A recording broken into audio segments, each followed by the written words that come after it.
Hello दोस्तों, कैसे हो आप सभी। आई होप सभी बढ़िया होंगे। और हम हमारे सिमुलेशन में क्लास नंबर 1 कवर कर चुके हैं और सिमुलेशन के क्लास नंबर 1 में हमने इलस्ट्रेशन नंबर 28 तक हमने कवर किया था। और ये हमारा एप्लीकेबल है सीएमए इंटर के ऑपरेशंस मैनेजमेंट में, सीएमए फाइनल के स्ट्रेटजिक कॉस्ट मैनेजमेंट में। और जो ये स्टडी मटेरियल मैं यूज़ कर रहा हूँ ये सीएमए फाइनल का स्ट्रेटजिक कॉस्ट मैनेजमेंट का स्टडी मटेरियल है, ठीक है। और पर आपका सीएमए इंटर और सीएमए फाइनल दोनों में बिल्कुल सेम क्वेश्चंस दिए हुए हैं। तो अगर कोई सीएमए इंटरमीडिएट का कोई स्टूडेंट देख रहा है तो बिल्कुल उसके लिए एप्लीकेबल है ये। क्वेश्चन पढ़ते हैं हम। Patients arriving at a village dispensary are treated by a doctor on first come first serve basis. जो पेशेंट्स आते हैं एक विलेज डिस्पेंसरी में, डॉक्टर उसे ट्रीट करते हैं first come and first serve basis पर। The inter arrival time of the patients के जो आने का टाइम है वो हमें पता है is known to be uniformly distributed between 0 and 80 minutes. हमें ये पता है कि हर पेशेंट 0 से लेके 80 मिनट्स के बीच में आ जाता है आराम से। मतलब हर पेशेंट्स को 0 मिनट से, मतलब स्टार्टिंग में 0 से लेके 80 मिनट्स तक वो किसी भी टाइम में आ सकता है बीच में। लास्ट 80 मिनट्स है, 80 मिनट्स तक हमारे पास एक पेशेंट आ ही जाता है। While their service time is known, उनका जो सर्विस टाइम हमें पता है वो uniformly distributed between 15 and 40 minutes. मतलब उन्हें सर्विस में, डॉक्टर जब उन्हें सर्विस देता है तो उसमें अप्रॉक्सीमेटली पर पर्सन 15 से लेके 40 मिनट्स तक का टाइम लगता है। It is desire to simulate the system and determine the average time a patient has to be in the queue for getting services.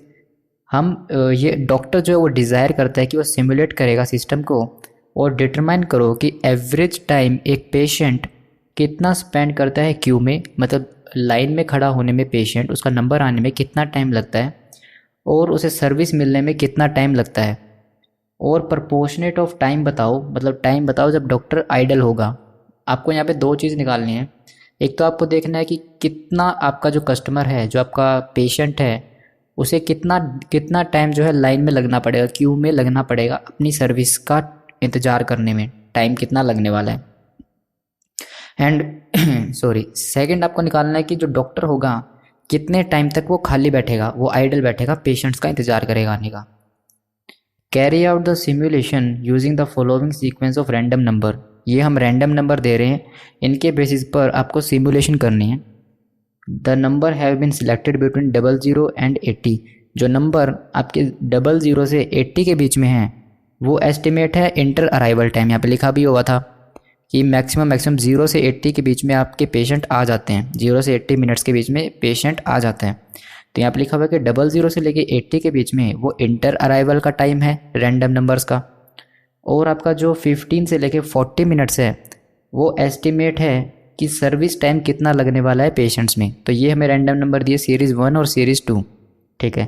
अब सीरीज़ 1 और सीरीज़ 2 में से अराइवल का टाइम कौन सा है और सर्विस देने का टाइम कौन सा है, मतलब कितनी देर में पेशेंट आता है वो टाइम कौन सा है और कितनी देर हमें सर्विस देने में लगती है वो टाइम कौन सा है। देखो 0 से लेके 80 के बीच में टाइम लगता है आने में और 15 से 40 मिनट में लगते हैं सर्विस देने में। यहाँ पे पहला वैल्यू दिया है 07। तो एक बात बताओ मेरे को, क्या 15 से 40 के बीच में 7 आ सकता है? नहीं, 7 इनके बीच में नहीं आता। तो इसका मतलब ये सर्विस टाइम नहीं दी हुई, ये वाली लाइन सर्विस टाइम की नहीं हो सकती है, क्योंकि 7 मिनट्स 15 एंड 40 के बीच में आ ही नहीं सकता।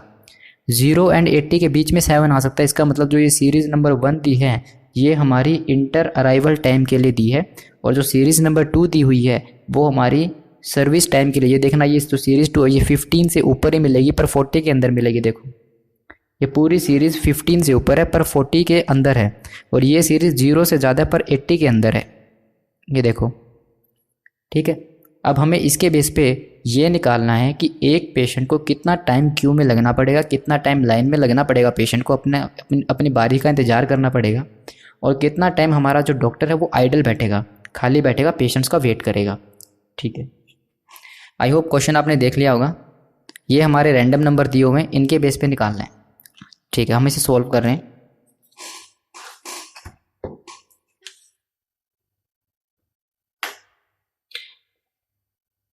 जो ये इस बुक में जो सीएमए फाइनल के स्टडी मटेरियल की ये इलस्ट्रेशन नंबर 29 है, इलस्ट्रेशन नंबर 29। अब इसे सोल्व कैसे करने हैं देखो।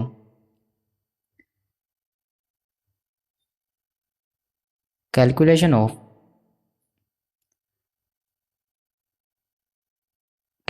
Of patient waiting in Q time, जो पेशेंट्स लाइन में वेट कर रहे हैं उनका time, and idle time, idle time किसका? डॉक्टर्स का। ठीक है,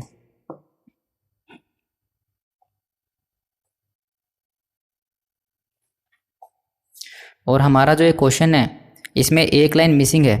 हमें आंसर में तो इसके बारे में दिया हुआ है, पर ये बात क्वेश्चन में कहीं नहीं लिखी, ये बात क्वेश्चन में मिसिंग है। ये बात आपको लिखनी पड़ेगी कि जो क्लॉक है वो सुबह 8 बजे स्टार्ट होती है। इसका मतलब जो डॉक्टर है, डॉक्टर का जो क्लिनिक है वो सुबह के 8 बजे स्टार्ट होता है। ये बात आपको लिखनी पड़ेगी। आंसर में दिया हुआ है कि क्लिनिक 8 बजे स्टार्ट होता है, पर क्वेश्चन में ये बात कहीं नहीं लिखी कि आपका क्लिनिक जो है वो 8 बजे स्टार्ट हो जाता है।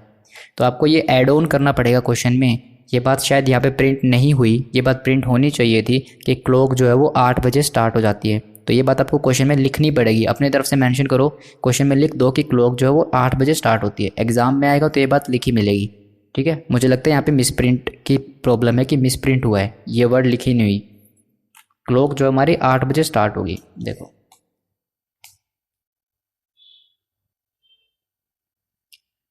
हम लिखते हैं पहले सीरियल नंबर। ये थोड़ा सा फॉर्मेट बढ़ा जाएगा, इसलिए मैं इसको थोड़ा छोटे में लिखने की कोशिश करूँगा। सीरियल नंबर, देन हमारे पास जाएगा random number for arrival.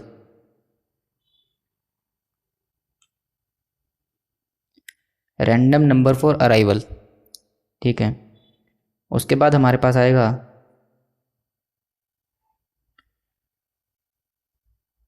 Service का स्टार्ट टाइम, कि 8 बजे अगर मान के चलो सर्विस स्टार्ट होगी, ठीक है, तो 8 बज के, ठीक है, इतने पे सर्विस स्टार्ट हो जाएगी। फिर हमारे पास सर्विस में कितना टाइम लगने वाला है। मैं एक्चुअली फॉर्मेट को इजी वे में कराने की कोशिश कर रहा हूँ। ठीक है, मैं इसको देख रहा हूँ कैसे और सिंपल बनाया जा सकता है इसको। रैंडम नंबर फॉर अराइवल, उसके बाद हमारे पास आएगा एंट्री टाइम इन क्यू, कितने बजे वो लाइन में आके लगेगा। ठीक है, एंट्री टाइम इन क्यू, कितने बजे वो आके लाइन में लगेगा। उसके बाद हम करते हैं सर्विस स्टार्ट टाइम, कितने बजे उसकी सर्विस स्टार्ट होएगी। सर्विस स्टार्ट टाइम, कितने बजे उसकी सर्विस स्टार्ट होगी, इस टाइम वो आगे लाइन में लगेगा और कितने बजे सर्विस स्टार्ट होगी। उसके बाद हमारे आएंगे रैंडम नंबर फॉर सर्विस। उसके बाद हमारा आएगा सर्विस कंप्लीशन टाइम, नहीं service completion time, service completion time, service completion time. ये थोड़ा सा मेरे पास स्पेस की प्रॉब्लम है, तो इसलिए मैं यहाँ पे थोड़ा सा एडजस्टमेंट करके लिख रहा हूँ। उसके बाद हमारे पास आएगा कस्टमर वेटिंग, क्यू में लगने के बाद कस्टमर ने कितना टाइम वेट किया सर्विस स्टार्ट होने में। उसके बाद हमारे पास आएगा आइडल टाइम, कितने टाइम हमारा डॉक्टर जो वो आइडल रहा।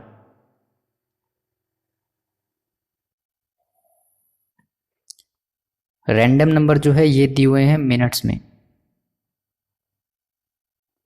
ये रैंडम नंबर जो है ये दिए हुए हैं मिनट्स में।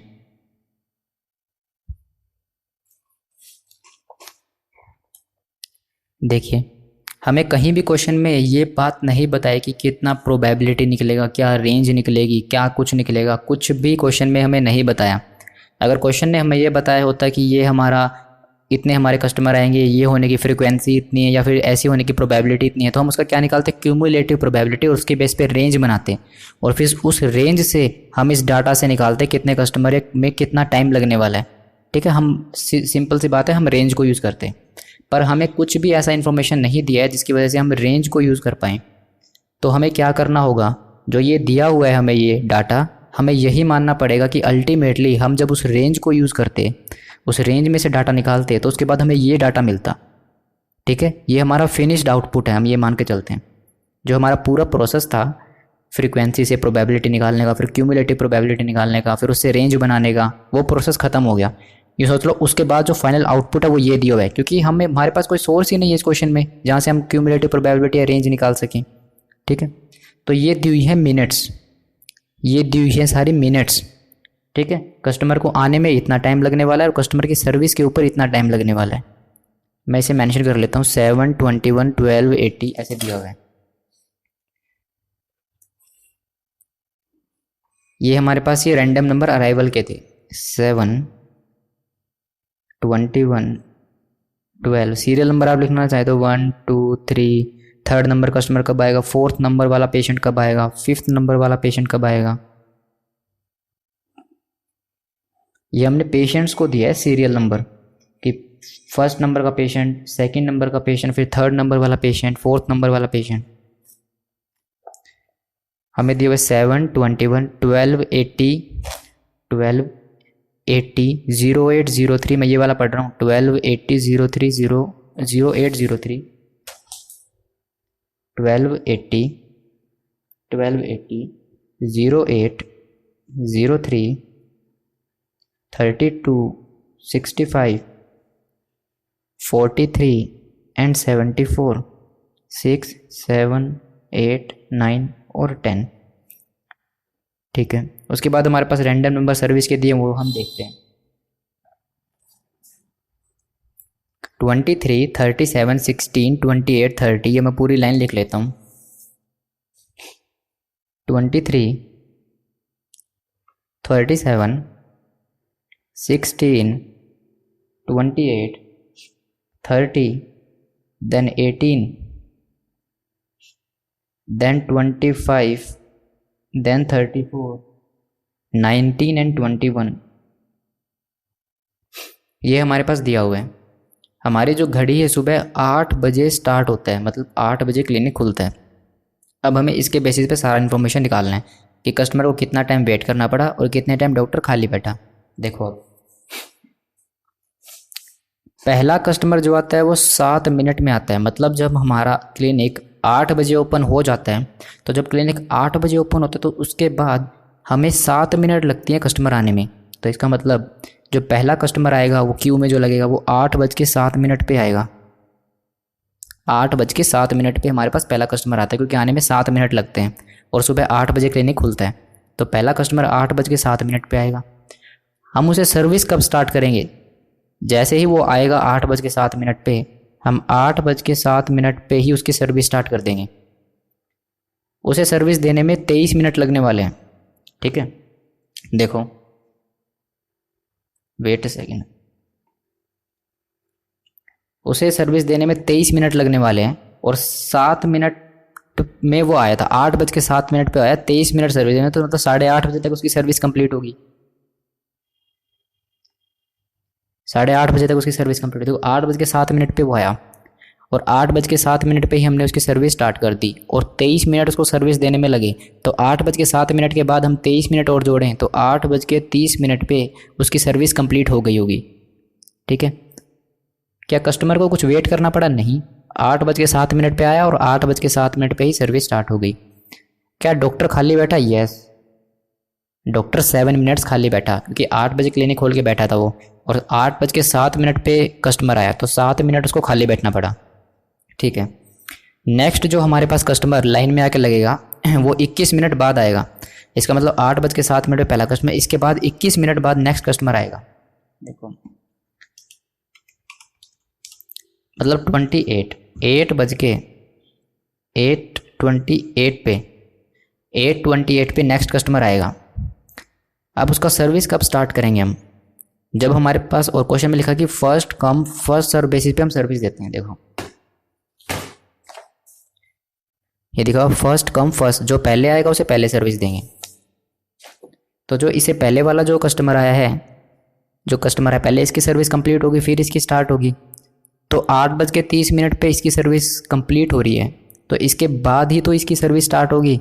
ये भले ही 8:28 पे आए हो, पर सर्विस इसकी 8:30 पे ही स्टार्ट होगी, क्योंकि अभी तक तो जब वो 8:28 पे आया तो उसकी अभी तो पुराने वाले बंदे की सर्विस चल रही होगी, क्योंकि 8:30 पे सर्विस कंप्लीट होनी है उसकी। ठीक है, तो अभी 2 मिनट और लगेंगे, 2 मिनट उसको वेट करना पड़ेगा अपनी बारी का। 8:30 पे सर्विस स्टार्ट होगी और 37 मिनट इसकी सर्विस में लगने वाले हैं। तो यहाँ पे आएगा 30 मिनट और जोड़ दूँ तो ये बच जाएगा 9, 8:30 में 30 मिनट और जोड़ दूँ तो ये बच जाएगा 9, और 7 मिनट जोड़ तो मतलब 9:07 पे इसकी सर्विस कंप्लीट होगी। क्या इसे वेट करना पड़ा? यस। 8:28 पे आया था, 8:30 पे सर्विस स्टार्ट हुई, तो मतलब 2 मिनट उसको खाली बैठना पड़ा, 2 मिनट कस्टमर को वेट करना पड़ा। क्या डॉक्टर खाली रहा? नहीं। डॉक्टर ने जैसे ही 8:30 पे पुराने बंदे की सर्विस कंप्लीट की, 8:30 पे उसने वैसे ही नेक्स्ट बंदे की सर्विस स्टार्ट कर दी, इसका मतलब डॉक्टर खाली नहीं रहा। नेक्स्ट देखो, अगला कस्टमर जो आएगा वो 12 मिनट में आएगा, तो 12 मिनट मतलब 8:40 पे आएगा नेक्स्ट कस्टमर। 8:28 के बाद जब 12 मिनट इसमें और जोड़ देंगे तो नेक्स्ट कस्टमर 8:40 पे आने वाला है। अब इसकी सर्विस कब स्टार्ट करेंगे? इसकी सर्विस स्टार्ट करेंगे हम, देखो 8:40 पे जब वो आया, क्या आते ही सर्विस दे सकते हैं उसको? नहीं, क्योंकि अभी जब वो 8:40 पे आया उस टाइम इस बंदे की सर्विस चल रही होगी, क्योंकि इसकी सर्विस 9:07 पे कंप्लीट होने वाली है। तो मतलब जब ये बंदा आया तो अभी इस बंदे की सर्विस चल रही है, तो इसकी सर्विस स्टार्ट होगी जब इसकी सर्विस ख़त्म होगी, और इसकी सर्विस ख़त्म होगी 9:07 पे। तो मैं कह सकता हूँ कि 9:07 पे इसकी सर्विस स्टार्ट होगी और 16 मिनट इसकी सर्विस को लगने वाले हैं। तो इसकी सर्विस कब कंप्लीट होगी? 16 मिनट लगने वाले और 7 मिनट पे स्टार्ट हुई, तो 9:23 पे इसकी सर्विस कंप्लीट होने वाली है। ठीक है, क्या कस्टमर को वेट करना पड़ा? बिल्कुल वेट करना पड़ा। 20 मिनट तो ये, और 27 मिनट्स वेट करना पड़ा, क्योंकि उसकी लाइन में वो 8:40 पे है, पर सर्विस उसको 9:07 पे मिलनी स्टार्ट हुई, तो इतने उसको 27 मिनट उसको खाली बैठना पड़ा, 27 मिनट उसको वेट करना पड़ा। क्या डॉक्टर हमारा आइडल रहा? नहीं। जैसे ही पुराने बंदे की सर्विस कंप्लीट हुई, नई की स्टार्ट हो गई, तो डॉक्टर हमारा खाली नहीं रहा। उसके बाद 80 मिनट बाद हमारे पास नेक्स्ट बंदा आता है, तो अब हम इसमें 80 मिनट और जोड़ें तो हम कह सकते हैं कि 8:40 में 20 मिनट और जोड़ दें तो हमारे पास 9 बज जाएंगे। ठीक है, 9 बज जाएंगे, और उसके बाद 60 मिनट यहाँ से रह जाएगी। ठीक है, सीधी सी बात है, हम 40 में 80 मिनट और जोड़ रहे हैं, 8:40 पे हम 80 मिनट और जोड़ रहे हैं उसमें, तो ये बच जाएगी पूरे नेट बच जाएगी 10। तो मतलब 8:40 के बाद हमारे पास जो नेक्स्ट कस्टमर आने वाला वो 10 बजे आएगा। देख लो, 8:40 20 मिनट और जोड़ दूंगा तो ये 9 बज जाएंगी, यहाँ से 20 मिनट इसमें जोड़ूंगा तो 9 बज जाएगी, और यहाँ बचेगी अब 60 मिनट और जोड़ दूंगा तो पूरे 10 बज जाएगी। ठीक है, पुराने बंदे की सर्विस कंप्लीट हुई थी 9:23 पे, ये आया 10 बजे। इसकी सर्विस कब स्टार्ट होगी? इसकी सर्विस 10 बजे ही स्टार्ट हो जाएगी, क्योंकि जो हमारा डॉक्टर है वो 9:30 बजे के अराउंड 9:23 पे पुराने बंदे को इसको सर्विस दे के खाली बैठा होगा। कस्टमर आया 10 बजे और 10 बजे ही सर्विस स्टार्ट कर दी। ठीक है, और 28 मिनट लगे सर्विस कंप्लीट करने में, इसका मतलब 10:28 मिनट पे इसकी सर्विस पूरी हुई होगी। क्या कस्टमर को वेट करना पड़ा? नहीं। कस्टमर 10 बजे आया और 10 बजे ही सर्विस स्टार्ट हो गई थी। डॉक्टर को वेट करना पड़ा? बिल्कुल, डॉक्टर को वेट करना पड़ा। कितना? देखो, 7 मिनट तो ये, 9:30 बजने में 7 मिनट ये, और उसके बाद आधा घंटा और 10 बजने में, तो इसका मतलब उसे 37 मिनट्स वेट करना पड़ा डॉक्टर को। 37 मिनट्स वेट करना पड़ा अगला मतलब जो नेक्स्ट कस्टमर है उसको आने में। ठीक है, उसके बाद नेक्स्ट कस्टमर आएगा 8 मिनट में, इसका मतलब नेक्स्ट कस्टमर 10:08 पे आएगा। तो हम इसकी सर्विस कब स्टार्ट करेंगे? जो इसे प्रीवियस जो कस्टमर है उसकी सर्विस 10:28 पे पूरी होने वाली है, तो क्या इसको 10:08 पे सर्विस स्टार्ट कर देंगे? नहीं, पहले इसकी सर्विस कंप्लीट होगी फिर इसकी स्टार्ट होगी। तो इसका मतलब इसकी सर्विस जो है वो 10:28 पे स्टार्ट होगी जब इसकी कंप्लीट होगी। 30 मिनट लगने वाले हैं, तो मैं कह सकता हूँ यहाँ पे आपको, इसमें अगर हम 30 मिनट और जोड़ें तो 10:58, तो 10:58 पे इसकी सर्विस कंप्लीट होगी। क्या कस्टमर को वेट करना पड़ा? हाँ, कस्टमर को 20 मिनट वेट करना पड़ा। 10:08 पे आया और 10:28 पे सर्विस स्टार्ट हुई, तो कस्टमर को 20 मिनट वेट करना पड़ा। क्या डॉक्टर खाली रहा? नहीं। 10:28 पे बंदे की सर्विस पुराने वाले की कंप्लीट हुई और नए वाले की 10:28 पे ही स्टार्ट होगी, तो कुछ भी वेट नहीं करना पड़ा। नेक्स्ट कस्टमर आएगा 3 मिनट में, तो मैं कह सकता हूँ इसको ये आएगा 10:11 पे। ठीक है, नेक्स्ट कस्टमर इसके बाद 3 मिनट बाद आएगा, तो 10:11 पे नया कस्टमर आएगा।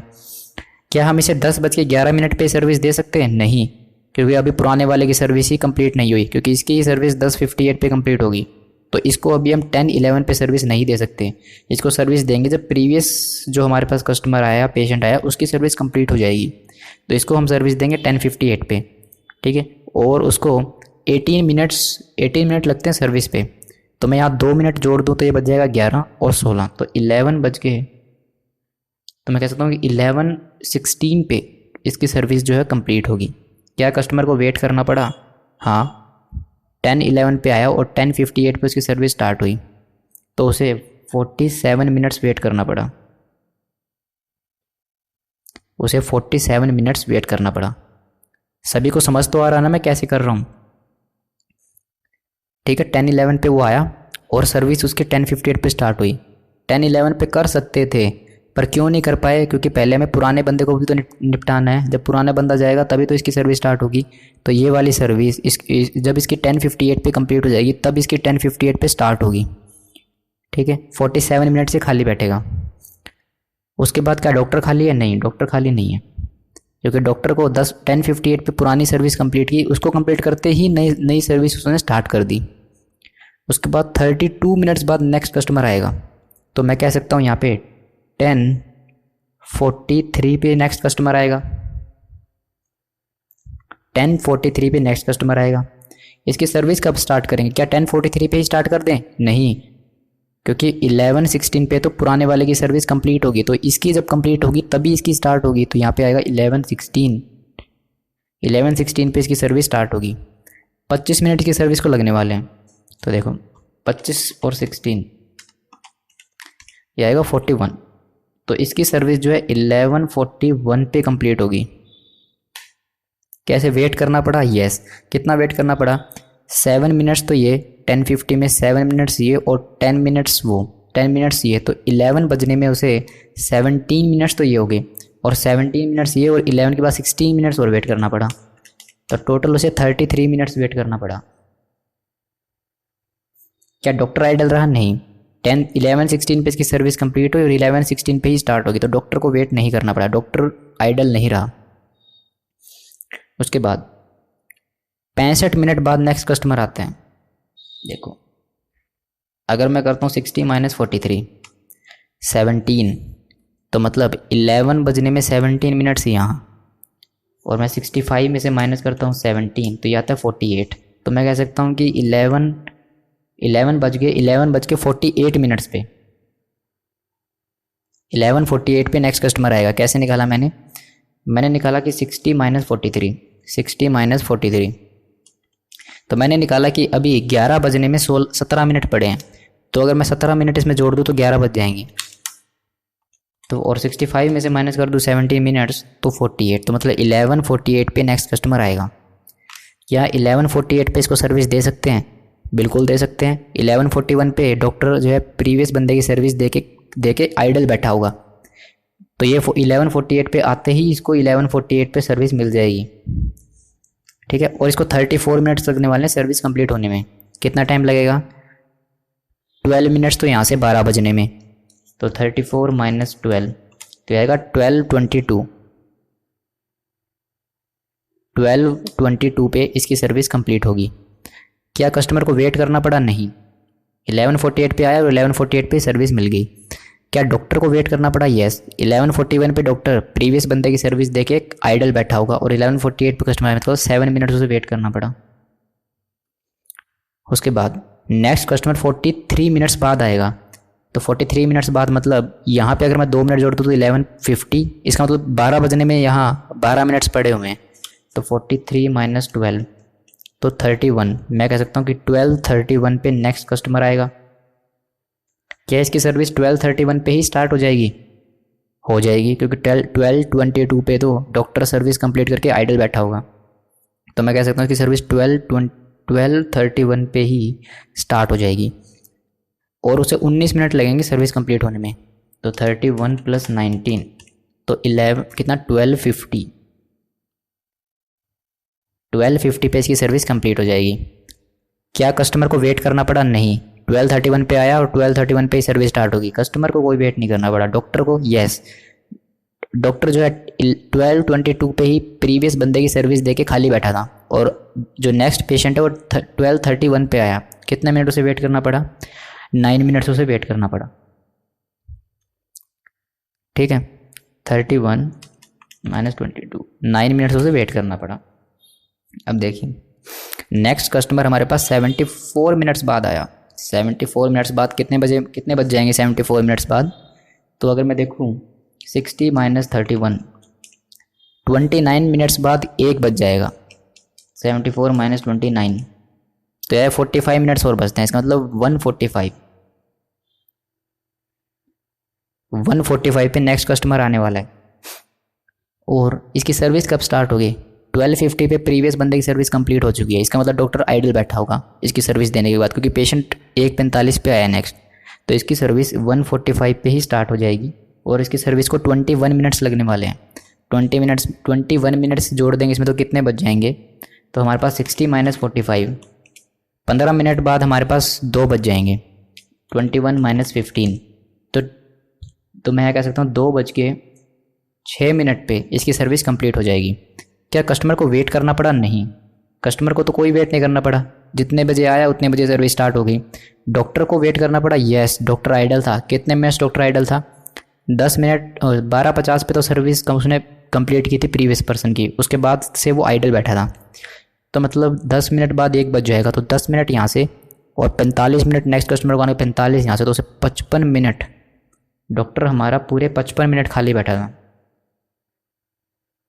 ठीक है, तो हम लेंगे अब कस्टमर को वेट करने में टोटल टाइम कितना लगा और आइडल टाइम कितना रहा हमारा। आई होप ये सभी को समझ में आ रहा है। किसी को कोई भी प्रॉब्लम है तो कमेंट करके बता देना मेरे को। ठीक है, 27 + 2 + 20 + 47 + 33 ये आएगा 129 मिनट्स। एंड आइडल टाइम है 7, 37, 7, 9 एंड 55 ये आएगा 115। क्वेश्चन हमसे टोटल टाइम मांगा है या एवरेज टाइम मांगा है, मुझे वो चेक करना पड़ेगा। क्वेश्चन ने आपसे मांगा है सिमुलेट करना है, वो ये रहा, it is desire to simulate the system and determine the average time. हमें निकालना है एवरेज टाइम। तो ये हमारे पास जो निकला ये निकला टोटल टाइम, हमें इसका निकालना है एवरेज टाइम। तो मैं निकालूंगा average time for customer waiting. Average time कितने टाइम कस्टमर को वेट करना पड़ा, ये है 129 मिनट्स टोटल, डिवाइड बाय कितने हमारे पास सीरियल 10। तो मैं कह सकता हूँ एवरेज हर कस्टमर को 12.90 मिनट्स वेट करना पड़ता है। Then average time being doctor is idle, कितने टाइम के लिए डॉक्टर आइडल रहता है एवरेज।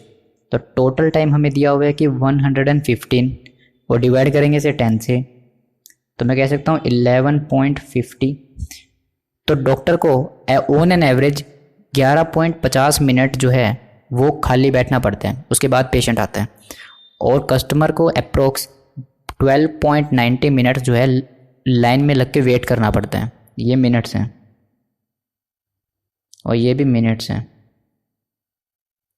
ठीक है, आई होप आपको समझ में आएगा। अगर अभी भी आपको कोई कन्फ्यूज़न है तो आप एक काम करो, इस क्वेश्चन को अपने स्टडी मटेरियल से निकालो, इस फॉर्मेट को आप जो है अपने बुक में या फिर अपनी नोटबुक में इसको ड्रॉ करो। इस फॉर्मेट को ड्रॉ करो और इसे एक बार सेल्फ प्रैक्टिस करो। ये क्वेश्चन हो जाएगा आपसे। ठीक है, अगर सिर्फ देखते रहोगे, इसको सोल्व नहीं करोगे तो फिर कैसे होएगा। फिर तो आप इसको थोड़ी देर बाद ही जो है भूल जाओगे, फिर इसको दोबारा मेमोराइज़ करने की कोशिश करोगे, फिर उसमें प्रॉब्लम होगी आपको। तो इससे अच्छा है कि अभी इसको इस पूरे फॉर्मेट को ड्रॉ कर लो और स्टडी मटेरियल से आप इसको जो है सोल्व कर लो। CMA इंटर के स्टडी मटेरियल में ये क्वेश्चन जो है दिया नहीं हुआ, मतलब ऐसा नहीं दिया हुआ, क्वेश्चन तो दिया हुआ है पर लेकिन वो क्वेश्चन थोड़ा सा उसकी लैंग्वेज थोड़ी सी चेंज है। ये सिर्फ CMA फाइनल के स्टडी मटेरियल में है, CMA इंटर के स्टडी मटेरियल में ये क्वेश्चन नहीं दिया है। ओके, पर लेकिन जो CMA इंटर के स्टडी मटेरियल में जो क्वेश्चन दिया है वो और ये दोनों का कंसेप्ट सेम है, वो भी ऐसे ही सोल्व होगा। चलो हम मूव करते हैं हमारे नेक्स्ट क्वेश्चन की तरफ। ऐसा क्वेश्चन अभी एक और भी आने वाला है, चिंता मत करो, उसकी भी प्रैक्टिस करेंगे।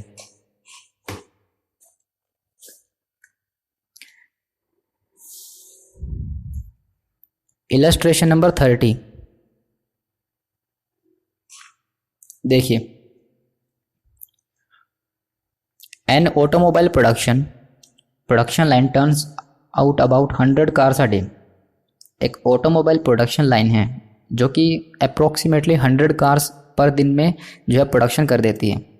बट डेविएशन हो सकते हैं, हो सकता है ये 100 कार्स थोड़ा बहुत ऊपर नीचे हो जाए। ओइंग टू मैनी कॉजेज, काफ़ी सारे रीज़न की वजह से डेविएशन हो सकता है कि ये कार जो है 100 जो हम मैन्युफैक्चर करते हैं ये 98, 99 भी हो सकती है, 101, 102 ऊपर भी हो सकती है, चेंज हो सकते हैं इसमें। The production is more accurately describe by the probability distribution given below. जो प्रोडक्शन है वो हम एक्यूरेटली जो है डिस्क्राइब करते हैं इस प्रोबेबिलिटी के अकॉर्डिंग, मतलब हमारी जो प्रोडक्शन है उसकी होने की प्रोबेबिलिटी इतनी दी है। प्रोडक्शन पर डे हम 95 बना, वैसे हमारी प्रोडक्शन 100 कार्स की रहती है पर हमारी प्रोडक्शन 95 कार की होगी, 96, 97, 98, 99, 100 ये होने की संभावना इतनी है। 101 कार की प्रोडक्शन होगी, 102, 3, 4 और 105 इतनी कार की प्रोडक्शन होगी, इसकी संभावना ये है, और टोटल प्रोबेबिलिटी 1। फिनिश कार जो है वो हम ट्रांसपोर्ट कर देते हैं अक्रॉस द बे, ठीक है, at the end of each day by ferry, मतलब हम फिनिश कार को ट्रांसपोर्ट कर देते हैं दूसरी जगह पे फेरी की मदद से। If the ferry has space only for 101 car, जो हमारी फेरी है जिसके अंदर हमें कार लेके जानी है, जो हमने फिनिश प्रोडक्ट जो हमने मैन्युफैक्चर किया है, अगर हमें उसे लेके जाना है तो उसके अंदर सिर्फ और सिर्फ 101 कारें ही आ सकती हैं, स्पेस सिर्फ 101 कार्स का ही है। What will be the average number of car waiting to be ship. अब बताओ एवरेज नंबर ऑफ कार ऐसी कितनी हैं जो अभी वेट कर रही हैं शिप होने का, मतलब ऐसी कारें जो कि हमारी स्पेस तो 101 की हैं पर लेकिन हमने 101 से ज़्यादा बना दी कार, तो एक बार में तो हम सिर्फ 101 कार ही लेके जा सकते हैं, 101 कार से ज़्यादा भी लेके नहीं जा सकते। तो ऐसी कितनी कार हैं जो 101 के बाद बन गई और अभी वेट कर रही हैं अपनी बारी का कि वो कब शिप होंगी बाद में। And what will be the average number of empty space, और ये बताओ कि एम्प्टी स्पेस कितना रहेगा बोट में। मतलब आप ये देख लो कि फेरी मतलब जो बोट के थ्रू हमारा जो है ट्रांसपोर्टेशन होता है कार का, one country to another country कह सकते हो, या फिर इंडिया में एक लोकेशन से दूसरी लोकेशन पे, पर हम पोर्ट्स की मदद से, मतलब बंदरगाह वगैरह बोलते हैं उसे, पोर्ट की मदद से हम ट्रांसपोर्टेशन करते हैं, बाय रोड वगैरह नहीं कर रहे।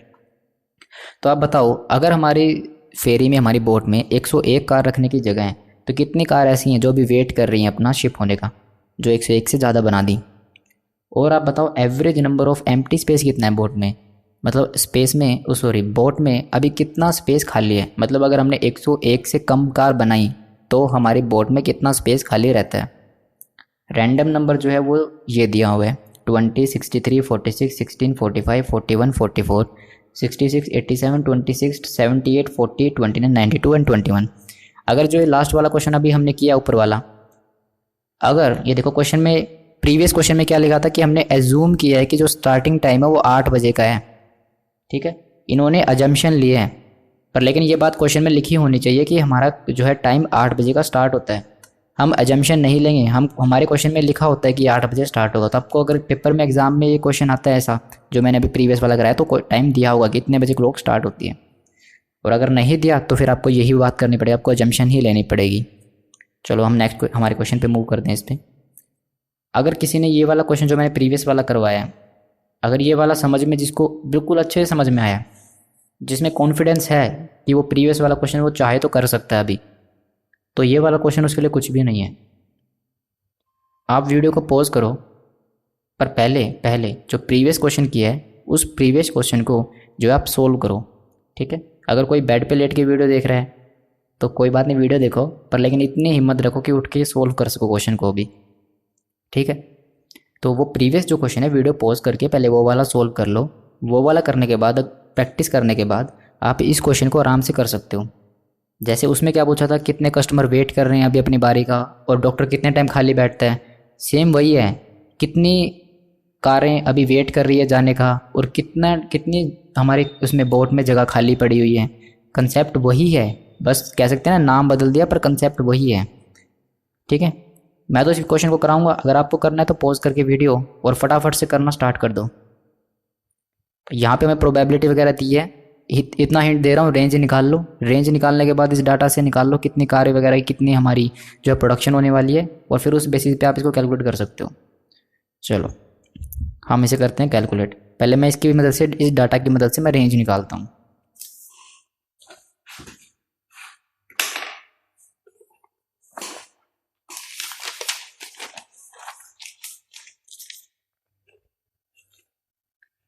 देखिए इलस्ट्रेशन नंबर 30, CMA फाइनल का study material strategic cost management का, उसका इलस्ट्रेशन नंबर 30 है ये। हम यहाँ पे लिखने वाले पहले a, calculation of range of data. हमें पहले रेंज निकालनी पड़ेगी। कैसे निकलेगी, हम देखते हैं यहाँ पे प्रोडक्शन पर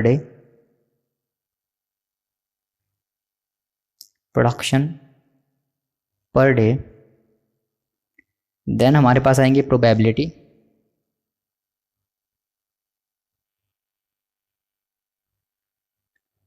देन हमारे पास आएंगी cumulative probability,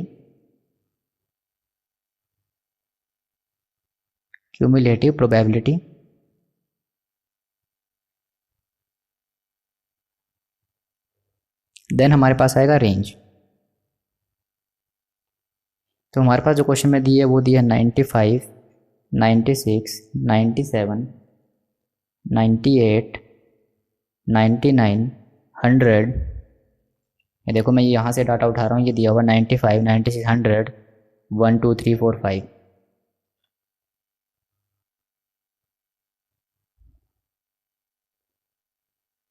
one 101, 102, 103, 104 and 105।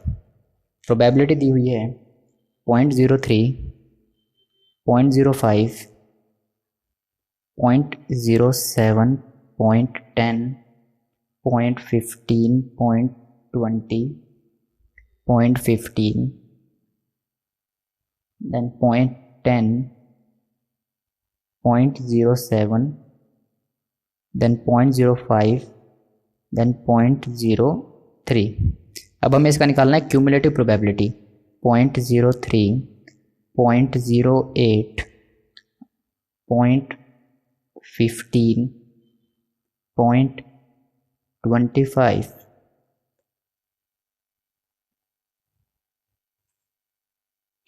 then 0.40, 0.60, then 0.75, 0.85, then हमारे पास आएगा 0.92, then 0.97, then ये आ जाएगा 1। ठीक है, हमने इसका निकाल लिया क्यूमुलेटिव प्रोबेबिलिटी। देन हमारे पास आएगा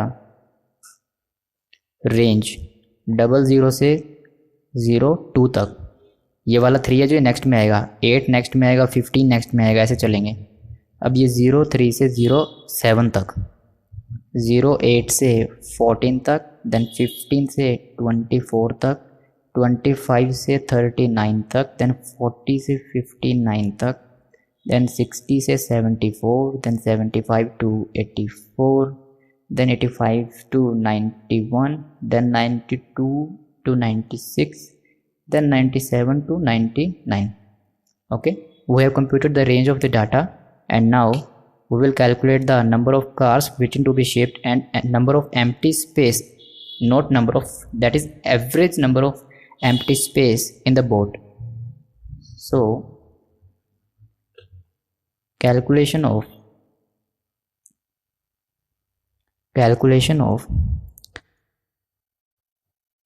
number of cars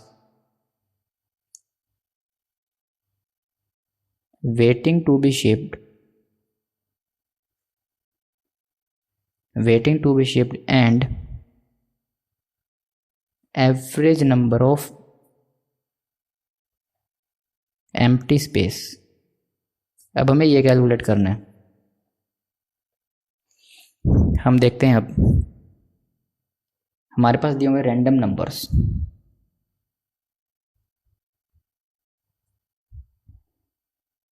random number, then हमारे पास आएगी प्रोडक्शन,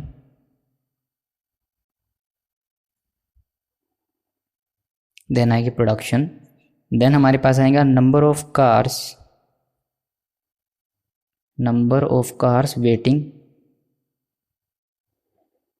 ठीक है, number of car waiting to be ship. आप इसे पूरा लिख लीजिएगा, मेरे पास यहाँ पे स्पेस की प्रॉब्लम है तो इसलिए मैं यहाँ पे सिर्फ number of cars waiting mention कर रहा हूँ, पर लेकिन आप पूरा लिख लीजिएगा number of car waiting to be ship. अब हम लिखते हैं empty space,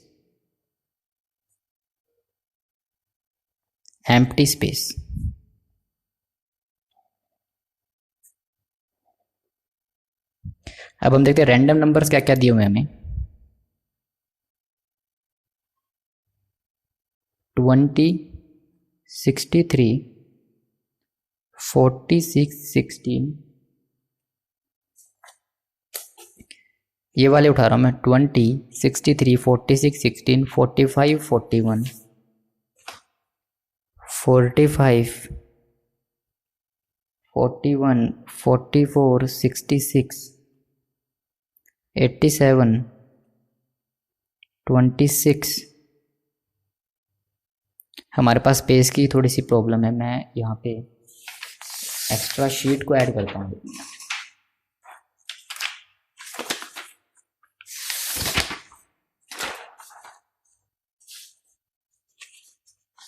just wait a second.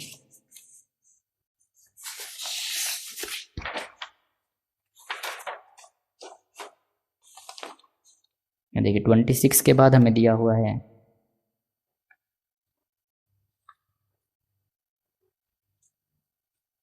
26 के बाद हमें दिया है 78, 40, 78, 40, then 29, 92 and then 21। ये हमें हमारा टोटल जो डाटा है वो दिया हुआ है।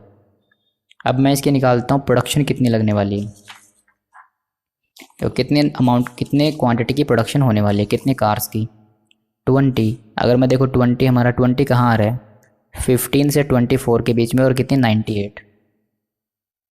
देन 63 आ रहा है यहाँ पे 101। देन 46 आ रहा है इसके बीच में, तो ये आएगा 100। देन 16 आ रहा है 15 से 24 में, तो 98। देन 45 आ रहा है इनके बीच में, तो ये आएगा 100।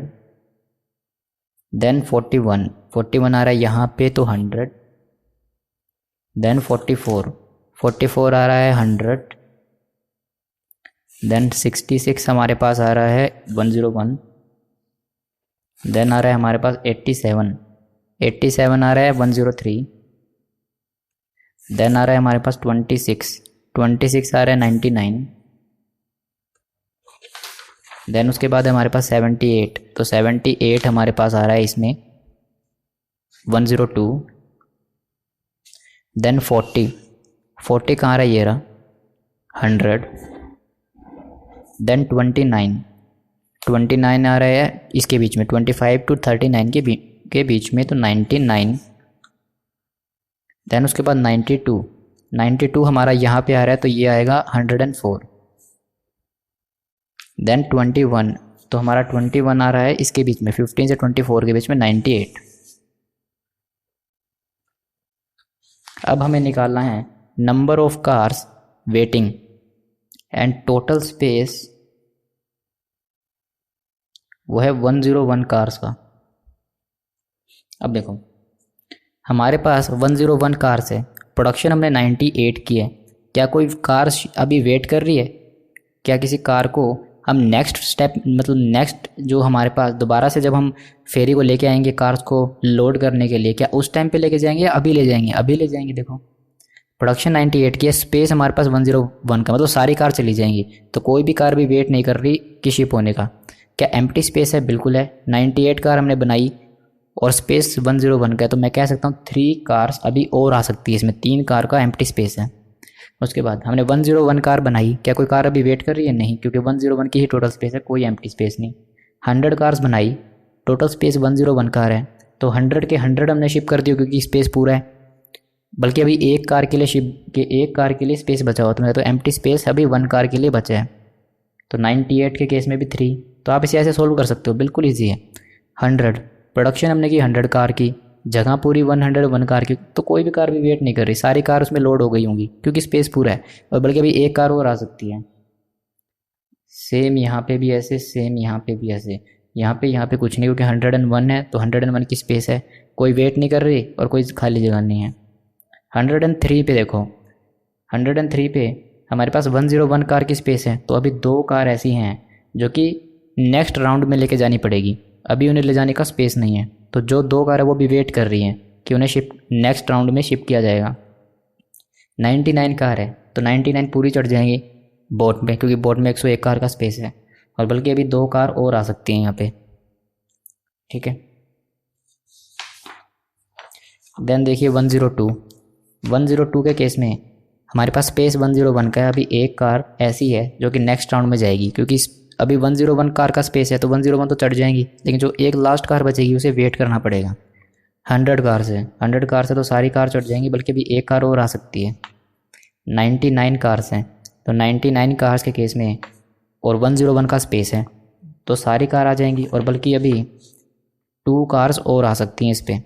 104 के केस में, अभी 104 के केस में आपको 3 कार्स ऐसी हैं जो नेक्स्ट राउंड में लेके जानी पड़ेगी, और एम्प्टी स्पेस कुछ नहीं है। 101 कार का स्पेस है, 104 कार हमने बनाई है, तो 101 तो चढ़ जाएंगी बोट पे, तो अभी 3 कार्स ऐसी हैं जो कि अभी वेट कर रही है अपने शिपमेंट होने का, जो नेक्स्ट राउंड में जाएंगी। 98 कार्स हैं, तो यहाँ पे कोई कार वेट कर रही है? नहीं 100% 98 कार चढ़ गई होंगी, बल्कि अभी तो यहाँ पे 3 कार्स और आ सकती हैं। ठीक है, आई होप सभी को ये कंसेप्ट समझ में आ रहा होगा, बिल्कुल ईजी है। इसका हम करते हैं टोटल। तो हम इसका जब टोटल करेंगे तो ये आएगा 2 और 3 5 और 1 6, और इधर का करेंगे तो 3 और 3 6 और 7 8 9 10 11 12 13 14 और 1 15 और 3 18। ठीक है, हमें क्वेश्चन में मांगा क्या है? ये है टोटल मांगा है या एवरेज, किस चीज़ की क्वेश्चन ने डिमांड की है, तो हम देखते हैं। क्वेश्चन कहता है कि आप निकालो average number of car waiting to be ship, हमें निकालना है average, and what will be the average number of empty space, मतलब मुझे दोनों का एवरेज चाहिए। तो मैं कह सकता हूं कि एवरेज कितना आएगा? 6 डिवाइड बाय कितने हैं हमारे पास रैंडम नंबर, ये 1 2 3 4 1 2 3 4 5 6 7 8 9 10 11 12 13 14 15, तो मैं कहता हूँ 6 डिवाइड बाई 15, और जो यहाँ का एवरेज आएगा वो आएगा 18 डिवाइड बाई 15। देख लीजिए 6 डिवाइड बाई 15 आएगा 0.40, एंड देन 18 डिवाइड बाई 15 ये हमारे पास आएगा 1.20। ठीक,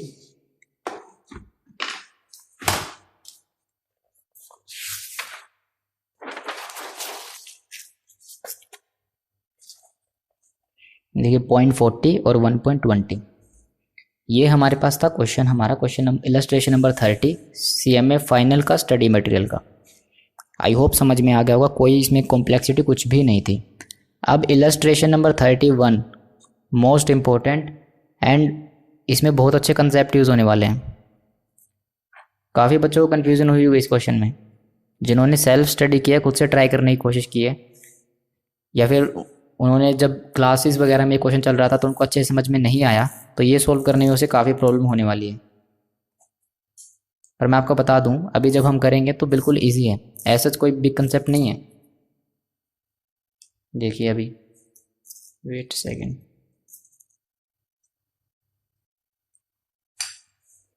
दिया क्या हुआ क्वेश्चन में, अ बुक स्टोर, एक बुक स्टोर है, wishes to carry Ramayana in stock, वो अपने पास अपने स्टॉक में रामायणा रखना चाह रहे हैं।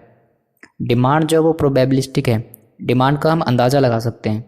And replenishment of stock take 2 days, मतलब स्टॉक को आने में 2 दिन लगते हैं। मतलब जब हम ऑर्डर अगर प्लेस करेंगे 1 मार्च को, तो वो हमें डिलीवर होगा eight the end of the day of March 3।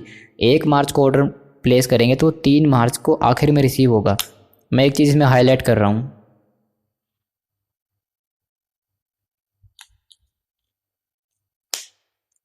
इस वर्ड का पूरे क्वेश्चन में बहुत इंपॉर्टेंट पॉइंट है, एंड ऑफ द डे। अगर हम 1 मार्च को ऑर्डर देंगे तो वो March 3 के एंड में रिसीव होगा। ये बात दिमाग में रखना, ऐसा मत सोचना 1 मार्च को हमने ऑर्डर कर दिया तो वो 3 मार्च को साल के स्टार्टिंग में रिसीव हो जाएगा, ऐसा नहीं है। 1 मार्च को ऑर्डर करेंगे तो March 3 के एंड में रिसीव होगा। The probability of demand are given below, जो प्रोबेबिलिटी है इस डिमांड की वो ये दी हुई है। प्रोबेबिलिटी, डेली की जो डिमांड है वो 0 होगी, 1 2 3 4, 1 बुक बिकेगी, 2 बुक्स बिकेंगी, 3 बुक्स, 4 बुक्स, ये होने की डिमांड ये है, ये होने की प्रोबेबिलिटी है। Each time an order is place, हर टाइम जब हम ऑर्डर प्लेस करते हैं जो स्टोर है उसको इंकर करना पड़ता है 10 रुपये पर ऑर्डर, मतलब ऑर्डरिंग कॉस्ट जो है वो 10 रुपये पर ऑर्डर लगती है जब भी हम ऑर्डर देते हैं।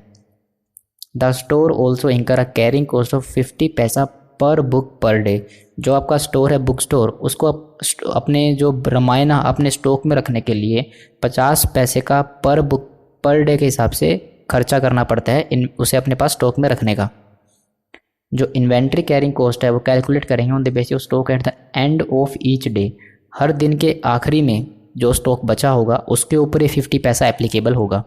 ठीक है, ठीक है, इसका मतलब कहना चाह रहा है कि कैरिंग कॉस्ट जो है वो स्टॉक जो एंड में बचा होगा, हर दिन के एंड में जो बचा होगा उस पर 50 पैसा लगाना है। जो मैनेजर है बुक स्टोर का वो विश कर रहा है कि मैं कंपेयर करूँ इन दोनों ऑप्शंस को। मैनेजर के सामने 2 ऑप्शंस है और वो इन दोनों ऑप्शंस को कंपेयर करना चाह रहा है, देखना चाह रहा है कि इन दोनों में से कौन सा ऑप्शन उसके लिए अच्छा है। वो कह रहा है कि हम ऑर्डर कर देते हैं 5 बुक्स, 5 बुक का ऑर्डर दे देते हैं जब हमारी इन्वेंट्री जो है एट द बिगनिंग, जो हमारे दिन हर दिन के स्टार्टिंग में अगर हमारी जो इन्वेंट्री है वो प्लस जो हमने ऑर्डर आउटस्टैंडिंग है, मतलब जो ऑर्डर हमने दिया हुआ है पर अभी वो बुक रिसीव नहीं हुई, जो हमारे पास इन्वेंट्री बिगनिंग में है, प्लस जो ऑर्डर अभी पेंडिंग है जो भी रिसीव नहीं हुए, अगर वो लेस देन 8 बुक्स हैं, अगर वो 8 बुक से कम है तो हम 5 बुक का ऑर्डर दे देंगे बिगनिंग में, दिन के स्टार्टिंग में, प्लस कोई अगर आउटस्टैंडिंग ऑर्डर जो भी ऑर्डर दे रखा है पर रिसीव नहीं हुआ, वो बिगनिंग का और आउटस्टैंडिंग ऑर्डर दोनों का टोटल अगर 8 बुक से कम है तो फिर हम ऑर्डर देंगे 5 बुक्स के लिए, या फिर हम ऑर्डर देंगे 8 बुक्स के लिए जब हमारी इन्वेंट्री जो बिगनिंग में है प्लस जो हमारा ऑर्डर आउटस्टैंडिंग है वो लेस देन 8 बुक्स है। कंसेप्ट सेम है, ये कह रहा है कि पहले कह रहा है कि हम 5 बुक मंगा लेते हैं, अगर हमारा बिगनिंग में जो स्टॉक और जो स्टॉक आउटस्टैंडिंग है वो 8 बुक से कम है तो हम 5 बुक मंगा लेते हैं, और अगर हमारा स्टॉक बिगिनिंग में और जो ऑर्डर आउटस्टैंडिंग वो 8 बुक से कम है तो हम क्या करते हैं, अब की बार 5 बुक मंगाने के बजाय 8 बुक मंगा लेते हैं। करंटली बिगनिंग फर्स्ट डे, अभी की बात करें तो करंटली अभी की बात करें करंटली बिगिनिंग में मतलब पहले दिन जो स्टोर है उसके पास स्टॉक में 8 बुक्स पड़ी हुई हैं। ठीक है, उसके पास अभी बिगिनिंग में 8 बुक्स पड़ी हुई हैं, प्लस उसने 6 बुक्स का ऑर्डर 2 दिन पहले दिए रखा है। 6 बुक्स का ऑर्डर उसने 2 डेज़ पहले दे रखा है, इसका मतलब अगर 2 दिन पहले ऑर्डर दिया है और वो तीसरे दिन के एंड में रिसीव होता है तो इसका मतलब अब वो रिसीव होने वाला है इस दिन के एंड पे। देखते हैं and expected to arrive next day, और एक्सपेक्टेड है कि आज जब बिगिनिंग का जो दिन है इससे नेक्स्ट डे पे आ जाएगा, ठीक है। Using Monte Carlo simulation for 10 cycle, recommend which option the manager should choose, the 2 digit random number हमें दिए हुए हैं। कोई ट्राई करना चाहे तो पॉज करके ट्राई कर सकते हैं। क्वेश्चन थोड़ा सा कॉम्प्लिकेट है बट हो सकता है। कम से कम इतना तो करो कि इसका डाटा का रेंज तो निकालो, और रेंज के बेस पे इसकी डिमांड तो निकालो, कितनी हमें डिमांड रहेगी। बाकी तो बात उसके बाद की है। कम से कम इतना तो ट्राई करें कि इसका हम निकालेंगे इसका निकालेंगे हम रेंज, और रेंज की वजह से हम निकालेंगे इस रैंडम नंबर की कि कितना हमें हमारी जो है डिमांड होने वाली है, ठीक है। चलो हम करते हैं हमारा question start.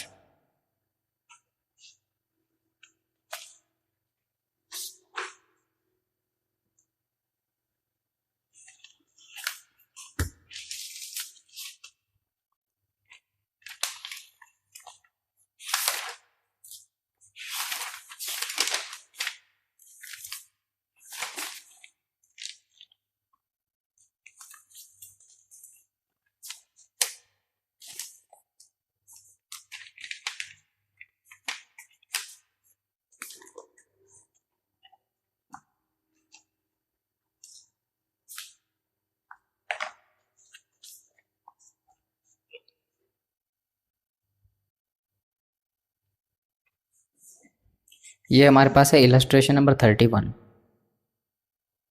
CMA final strategy cost management की बुक में से मैं इलस्ट्रेशन करवा रहा हूँ। और सेम टू सेम, बिल्कुल सेम टू सेम आपका CMA इंटर के ऑपरेशंस मैनेजमेंट में भी ये क्वेश्चन दिया, बिल्कुल सेम है, वर्ड टू वर्ड सेम है, और आपका वैल्यू टू वैल्यू सेम है, कोई फ़र्क नहीं है। देखिए फर्स्ट हमें कैलकुलेट करना पड़ेगा range of the data, calculation of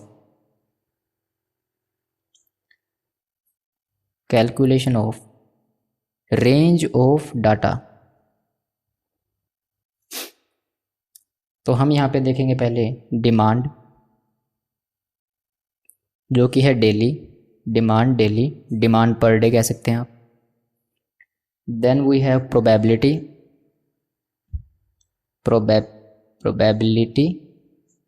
then we have cumulative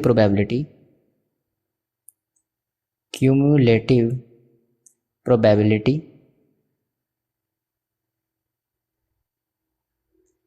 then we calculate range,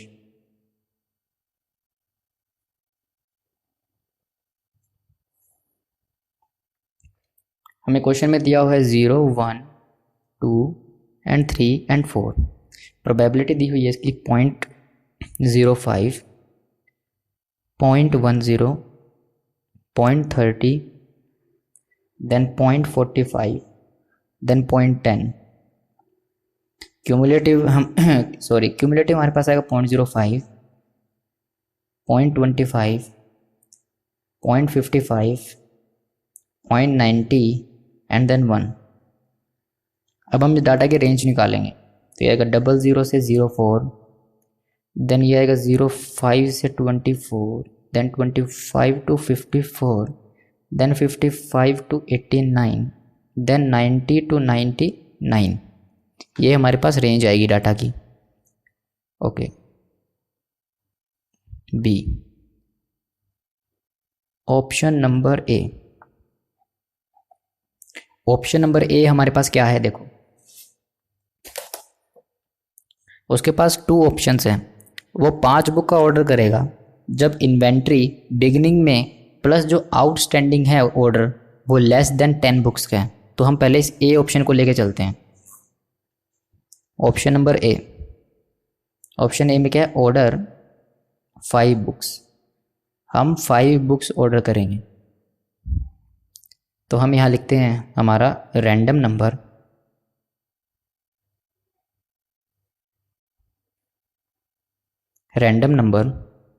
then हम लिखेंगे डिमांड,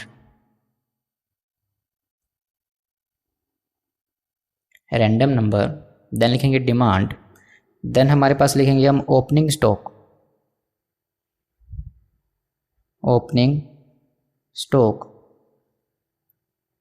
देन हमारे पास लिखेंगे हम ऑर्डर्ड क्वांटिटी रिसिप्ट। अगर आप इसे लॉजिकली भी सोचें, opening stock plus purchases minus करूँगा यहाँ से क्लोजिंग स्टॉक, तो हमारे पास क्या आएगा, कंजम्पशन। तो एक तरह से कंजम्पशन का ही कंसेप्ट है देखा जाए तो। देखिए, opening stock order quantity receive, जो क्वांटिटी हमने ऑर्डर की हुई थी वो हमें रिसीव हो गई। हम यहाँ पे करेंगे क्लोजिंग स्टॉक,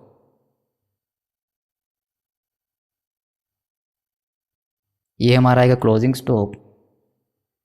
उसके बाद हमारे पास आएगा ऑर्डर प्लेस्ड, ऑर्डर प्लेस, कितनी क्वांटिटी के लिए ऑर्डर हमें प्लेस करना है। देखो, रैंडम नंबर हमें दिए हैं क्वेश्चन में 89, 34, 70, 63, 61, then 81, then 39, then 16, then 13 and then 73। ये हमें दिए हुए हैं सारे हमारे रैंडम नंबर्स। अब हमें इसके डिमांड निकालनी है हमारे रेंज की वजह से। देखो 89 कहाँ आएगा, ये रहा, तो हमारा आएगा डिमांड आएगी 3 बुक्स की, 3 बुक्स। 34 के केस में हमारे पास आएगा 25 से 34 इसके बीच में आता है, 54 के बीच में, तो ये आएगा 2 बुक्स। देन 70 किस में आता है, 55 से 89 में, तो ये आएगा 3 बुक्स। देन 63 इनके बीच में आता है तो 3 बुक्स। देन 61 के लिए भी 3 बुक्स, 81 के लिए भी 3 बुक्स, 39 आता है इनके बीच में, तो ये आएगा 2 बुक्स। देन आएगा 16 इनके बीच में 1 बुक। देन आएगा 13 आएगा इनके बीच में, तो ये आएगा 1 बुक। देन लास्ट 73 आएगा हमारा इनके बीच में, तो आएगा 3 बुक्स। ये हमने निकाल ली हमारी डिमांड कितनी होने वाली है रैंडम नंबर के बेसिस पर। अब देखो क्वेश्चन ने क्या दिया था, क्वेश्चन ने दिया हुआ है कि करंटली बिगनिंग में हमारे पास 8 बुक्स पड़ी हुई हैं और हमने 6 बुक्स के लिए ऑर्डर लगा दिया है, जो कि 2 डेज़ में ऑर्डर हमने किया था 2 डेज़ पहले, और एक्सपेक्टेड है कि वो नेक्स्ट डे रिसीव होगा। ये कह रहा है कि हमारे पास बिगनिंग में 8 बुक्स पड़ी हुई हैं, तो मैं कहूँगा ओपनिंग स्टॉक 8 बुक्स का पड़ा हुआ है, ठीक है। अब इसने कहा है कि हमने 6 बुक्स के लिए ऑर्डर लगाया हुआ है 2 दिन पहले, पर एक्सपेक्टेड है कि वो नेक्स्ट डे रिसीव होगा, मतलब यहाँ रिसीव होगा, यहाँ पे कुछ भी रिसीव नहीं होगा। क्लोजिंग स्टॉक कितना बचेगा, 8 बुक्स या 3 बुक्स की डिमांड आएगी, तो क्लोजिंग स्टॉक बचेगा हमारे पास 5 बुक्स का। क्या हमें कोई ऑर्डर प्लेस करना है, क्या हमें कोई ऑर्डर प्लेस करना है, किसी तरह का कोई क्वांटिटी का ऑर्डर प्लेस करना है? नहीं। क्वेश्चन ने क्या दिया था कि हम 5 बुक ऑर्डर करेंगे। देखिए मैं दिखा देता हूँ, क्वेश्चन ने दिया कि हम 5 बुक्स को ऑर्डर करेंगे जब आपकी इन्वेंट्री बिगिनिंग में ओपनिंग स्टॉक प्लस कोई ऑर्डर जो आउटस्टैंडिंग है वो लेस देन होगा 8 बुक्स में, तो ही हम 5 बुक्स का ऑर्डर देंगे। देखिए यहाँ तो ओपनिंग स्टॉक ही 8 है, मतलब 8 बुक से कम नहीं है, तो वैसे ही ऑर्डर देने की जरूरत नहीं है। देखो अभी टोटल कितनी बुक्स हैं, 8 बुक्स ये प्लस 6 बुक्स का ऑर्डर अभी पेंडिंग पड़ा हुआ है। यहाँ तक क्वेश्चन ने कहा था 6 बुक्स का भी ऑर्डर पेंडिंग पड़ा हुआ है, तो ये टोटल हो गया हमारे पास 14 बुक्स। तो क्या ये 14 बुक्स लेस देन 8 बुक्स हैं? नहीं, 8 से ज़्यादा हैं, तो इसका मतलब कोई भी ऑर्डर प्लेस नहीं होगा। ये क्लोजिंग स्टॉक यहाँ पे बनेगा ओपनिंग स्टॉक प्लस 6 बुक्स जो ऑर्डर की हुई थी 2 डेज़ पहले, जो एक्सपेक्टेड थी कि नेक्स्ट डे अराइव होगी, तो वो नेक्स्ट डे अराइव होगी, और ये भी एंड में रिसीव होगी, नेक्स्ट डे के एंड में। इसका मतलब इस डे के बिगिनिंग में ये ऑर्डर आउटस्टैंडिंग रहा होगा। दिमाग में रखना, जब ये 6 बुक्स ये रिसीव हुई है, ये एंड में रिसीव हुई है, बिगिनिंग में ये ऑर्डर आउटस्टैंडिंग रहा होगा।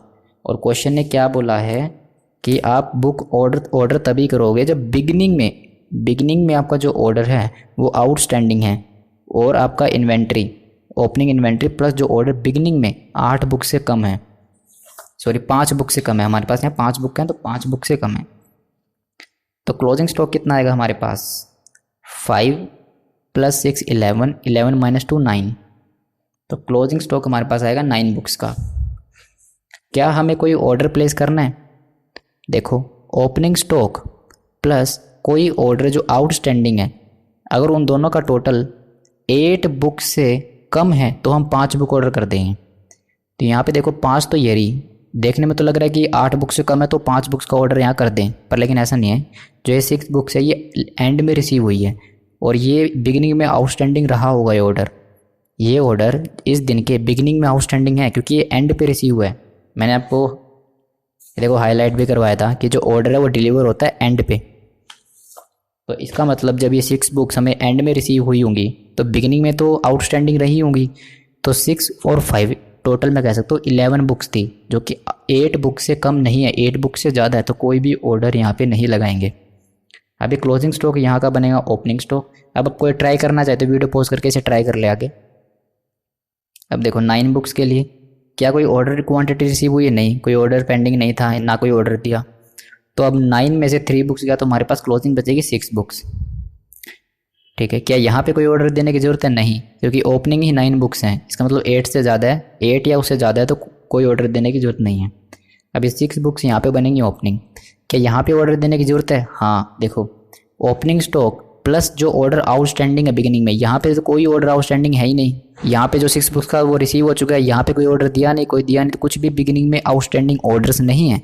तो 6 बुक्स पड़ी हैं तो इसका मतलब यहाँ पे 6 बुक्स हैं, इसका मतलब 8 से कम है तो यहाँ पे 5 बुक का ऑर्डर देना पड़ेगा। और कोई क्वांटिटी रिसीव हुई है? कुछ भी नहीं, कोई ऑर्डर दिया ही नहीं हुआ था यहाँ, और यहाँ रिसीव ही नहीं होगा तो 6 - 3 क्लोजिंग स्टॉक बचेगा 3। सिमिलरली 3 बुक्स बनेंगी ओपनिंग स्टॉक। क्या यहाँ पे कुछ रिसीव होगा? नहीं, जब हमने ये ऑर्डर दिया तो ये यहाँ पे रिसीव ना होकर यहाँ पे इसने क्या कहा है कि जब हम ऑर्डर देते हैं तो वो तीसरे दिन के एंड पे रिसीव होता है। देखो, जब हम कोई भी ऑर्डर March 1 को देंगे तो वो March 3 के एंड में रिसीव होगा। तो इसका मतलब बिल्कुल आप कह सकते हो तीसरे दिन के एंड पे रिसीव होता है।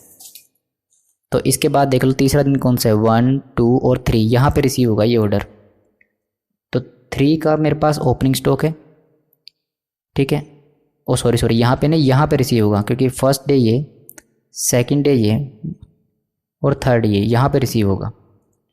3 में से 3 बुक्स गया तो मैं कह सकता हूँ 0, कोई क्वांटिटी रिसीव नहीं। 3 बुक्स का ओपनिंग स्टॉक था, 3 बुक बिक गई हैं, क्लोजिंग स्टॉक 0 है, कुछ भी रिसीव हुआ नहीं। क्या हमें यहाँ पे कोई ऑर्डर लगाने की ज़रूरत है? देखते हैं, 3 बुक्स ये और 5 बुक्स ये, 8 बुक्स एग्जैक्टली 8 बुक्स हैं। क्या ऑर्डर लगाने की ज़रूरत है? नहीं। क्वेश्चन ने कहा है कि अगर बुक्स 8 से कम हो तो ही ऑर्डर लगाना, एग्जैक्टली 8 है तो ऑर्डर नहीं लगेगा, तो यहाँ कोई ऑर्डर नहीं लगेगा। ओपनिंग स्टॉक हो जाएगा 0, ओपनिंग स्टॉक 0 और यहाँ पे ये 5 बुक यहाँ पे रिसीव हो जाएंगी 1 डे, 2 डे और 3rd डे के एंड पे। तो यहाँ पे ये 5 बुक रिसीव हो गई, 5 में से 3 बुक की डिमांड आ गई तो क्लोजिंग स्टॉक बचेगा 2 बुक्स। क्या यहाँ पे कोई ऑर्डर लगाने की ज़रूरत है अब? ठीक है, ओपनिंग 0 है और आउटस्टैंडिंग स्टॉक जो ऑर्डर दिया हुआ था वो 5 बुक का था, ये एंड में रिसीव हुआ है, बिगिनिंग में आउटस्टैंडिंग रहा होगा। ये 5 बुक्स बिगिनिंग में, इस डे के बिगिनिंग में आउटस्टैंडिंग रहा होगा। तो 5 बुक ये प्लस 0 बुक ये बनी हमारी 5 बुक्स। तो ये 8 से कम है तो यहाँ पे 5 बुक का ऑर्डर देना पड़ेगा। ठीक है, क्लोजिंग स्टॉक बनेगा ओपनिंग स्टॉक। ये 5 बुक यहाँ पे रिसीव नहीं होगी तो यहाँ पे कुछ भी रिसीव नहीं होगा। और यहाँ पे 2 बुक्स का ओपनिंग स्टॉक है, 2 बुक्स की डिमांड है तो क्लोजिंग स्टॉक हो जाएगा 0। ठीक है, और क्या यहाँ पे ऑर्डर देने की ज़रूरत है? ऑर्डर जो आउटस्टैंडिंग है वो 5 बुक्स का है, 5 बुक्स प्लस 2 बुक्स ये होगी 7 बुक्स। 8 बुक्स से कम है तो ऑर्डर देना पड़ेगा 5। उसके बाद ये क्लोजिंग स्टॉक बनेगा ओपनिंग स्टॉक। उसके बाद हमारे पास जो ये बुक्स हमने ऑर्डर की थी यहाँ पे रिसीव नहीं होगी, यहाँ पे होगी एंड पे। तो यहाँ पे हमारी 5 बुक्स जो ऑर्डर दिया हुआ था रिसीव हो जाएगा। 5 में से 1 बुक सेल हो जाएगी तो 4 बुक्स क्लोजिंग स्टॉक बचेगा। क्या यहाँ ऑर्डर देने की ज़रूरत है? देखो, ओपनिंग स्टॉक ये है हमारे पास 0, जो ऑर्डर आउटस्टैंडिंग थे, एक तो ये वाला ऑर्डर आउटस्टैंडिंग है 5 बुक्स का, और एक ये वाला भी आउटस्टैंडिंग है क्योंकि ये वाला जब रिसीव हुआ यहाँ पे तो ये एंड में रिसीव हुआ है, बिगिनिंग में नहीं हुआ। ये ऑर्डर एंड में रिसीव हुआ है, बिगिनिंग में रिसीव नहीं हुआ। और हमें देखने होते हैं जो ऑर्डर बिगिनिंग में आउटस्टैंडिंग है, तो ये 5 बुक्स का ऑर्डर बिगिनिंग में आउटस्टैंडिंग रहा होगा। तो 5 बुक्स ये और 5 बुक्स ये, 10 बुक जो कि 8 बुक से ज़्यादा, तो कोई ऑर्डर देने की ज़रूरत नहीं है। 4 बुक्स क्लोजिंग है तो ये 4 बुक्स बनेंगी ओपनिंग। 4 बुक्स यहाँ पे बनेंगी ओपनिंग, और उसके बाद इसमें से क्या कोई रिसीव होगा, ऑर्डर होगा, ये 5 बुक का ऑर्डर यहाँ रिसीव होगा, ये 5 बुक का दिया हुआ तो यहाँ नहीं होगा, यहाँ पे एंड में जाके होगा, इस दिन के एंड में रिसीव हो जाएगा। तो 5 + 4 टोटल 9 बुक्स पड़ी हुई हैं, 9 में से 1 हम सेल करेंगे तो हमारे पास स्टॉक बचेगा 8 बुक्स का। ठीक है, उसके बाद क्या हमें यहाँ कोई ऑर्डर देने की ज़रूरत है? 4 बुक्स ये प्लस ये 5 बुक का ऑर्डर दिन के एंड में रिसीव हुआ है, इसका मतलब बिगिनिंग में, इस दिन के बिगिनिंग में तो ये आउटस्टैंडिंग रहा होगा। तो 5 + 4 9, जो कि 8 बुक से ज़्यादा, तो यहाँ कोई ऑर्डर देने की ज़रूरत नहीं है। ये क्लोजिंग स्टॉक बनेगा, ओपनिंग स्टॉक 8 बुक्स का। यहाँ पे कोई क्वांटिटी रिसीव होगी, अगर यहाँ पे ऑर्डर किया होता तो यहाँ पे ना होके यहाँ पे ना होके तीसरे दिन पे रिसीव होती। ठीक है, ये कह रहा है कि तीसरे दिन पे ऑर्डर रिसीव होता है, तो यहाँ पे अगर ऑर्डर करते तो यहाँ पे रिसीव ना होके यहाँ पे रिसीव ना होके यहाँ रिसीव होता। तो फिलहाल यहाँ कोई ऑर्डर नहीं दिया हो तो यहाँ पे कुछ भी रिसीव नहीं होगा। 8 में से 3 बुक्स गई तो बचेगी 5 बुक्स। क्या कोई ऑर्डर देने की ज़रूरत है यहाँ? नहीं, क्योंकि बिगिनिंग में 8 बुक्स पड़ी हुई हैं, और हमारा जो अगर बुक्स 8 से कम हो गई तो ही ऑर्डर देने की ज़रूरत है। तो यहाँ पे बुक्स हमारी ऑलरेडी 8 पड़ी हुई हैं, तो कोई ऑर्डर देने की ज़रूरत नहीं है। तो देखते हैं हमारे पास क्लोजिंग स्टॉक कितना है और हमारे पास ऑर्डर कितने प्लेस किए हुए हैं हमने। 1 ऑर्डर, 2 ऑर्डर और 3, टोटल हमने 3 ऑर्डर्स दे। बुक्स का टोटल मत कर देना, हमें लेना कितने ऑर्डर्स दिए। एक बार ऑर्डर दिया, दूसरी बार और तीसरी बार, 3 ऑर्डर्स हमने टोटल दिए हैं। और क्लोजिंग स्टॉक हमारे पास कितना बचा हुआ है, देखो 9 + 5 + 6 + 3 + 2 + 4 + 8 + 5, तो ये बची हुई हैं 42 बुक्स क्लोजिंग स्टॉक में। अब हम निकालते हैं कैलकुलेशन ऑफ कॉस्ट। तो हमारे पास आएंगी ऑर्डरिंग कॉस्ट कितने, 3 ऑर्डर दिए हैं टोटल, तो 3 ऑर्डर्स, और पर ऑर्डर कितनी कॉस्ट थी क्वेश्चन में दिया हुआ है। क्वेश्चन में दिया था कि आपको 10 रुपये पर ऑर्डर देने पड़ेंगे, 10 रुपये पर ऑर्डर। मैं कहूँगा कि 30 रुपीज़ तो मेरे ऑर्डरिंग कॉस्ट, प्लस इसमें मैं जोड़ूंगा इन्वेंट्री होल्डिंग कॉस्ट, जो मैं अपने पास स्टॉक को होल्ड करके रखता हूँ। अब देखो क्वेश्चन ने क्या कहा था, क्वेश्चन ने कहा था कि इन्वेंट्री को स्टोर करने के लिए आपको 50 पैसे पर बुक पर डे के हिसाब से देने पड़ेंगे, और इन्वेंट्री कैरिंग कॉस्ट जो बुक्स आपके स्टॉक में एंड में पड़ी है, मतलब दिन के एंड में जो पड़ी है उसके ऊपर लगेगा। देखो दिन के एंड में ये बुक्स पड़ी हैं क्लोथिंग स्टॉक पे 5 9, इनका हमने टोटल किया 42 बुक्स, तो ये आएंगी 42 बुक्स पे 50 पैसा पर डे के हिसाब से हमें देना पड़ेगा। तो ये आएगा 42 × 0.50, ये आएगा 21। 5 + 9 + 6 + 3 + 2 + 4 + 8 + 5, ये होंगे 42। Just wait a second.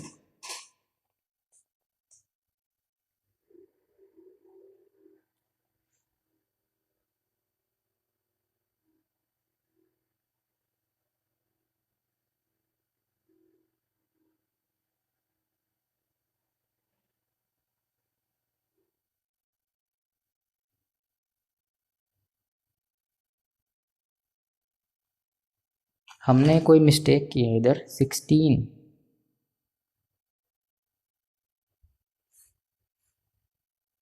Wait a second, 16 के लिए 2 बुक्स आनी चाहिए, 1 3 2, वेट अ सेकेंड, 3 2 3 3 3 3 2 2 1 3, इधर 2 आना चाहिए, 2 कैसे आएगा, वेट अ सेकेंड।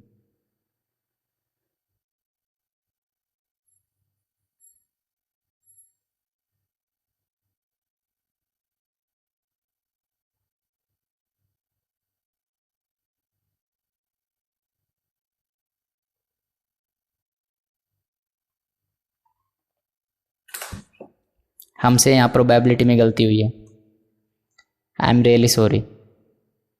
10 ये 15 होगा,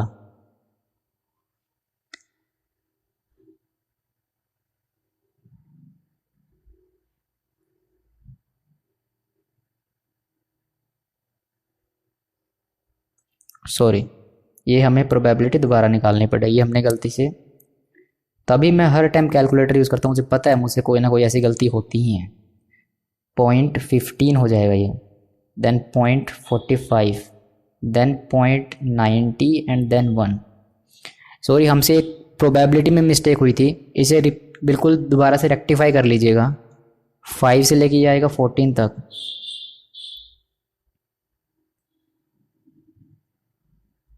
और ये हमारे पास आएगा अब 15 से लेके 44 तक, 15 से लेके 44 तक, और ये हमारे पास आएगा 45 से 89 तक। ये हमने सारा हमने चेक कर लिया, ये तो हमारा ठीक है। यहाँ पे 16 के लिए हमने गलत किया हुआ है, तो 15 से 16 के लिए 2 बुक्स आएंगी, यहाँ पे आएंगे 2 बुक्स। यहाँ तक हमारा पूरा ठीक है, ये यहाँ तक पूरा ठीक है। हमें यहाँ से इसे ठीक करना पड़ेगा। ओपनिंग स्टॉक हो गया 0, ओके। ऑर्डर क्वांटिटी रिसीव जो थी ये वाली, ये आ गई यहाँ, और क्लोजिंग स्टॉक हमारे पास कितना बचेगा, 5 - 2, ये बचेगा 3, और ये 3 का बनेगा यहाँ ओपनिंग स्टॉक,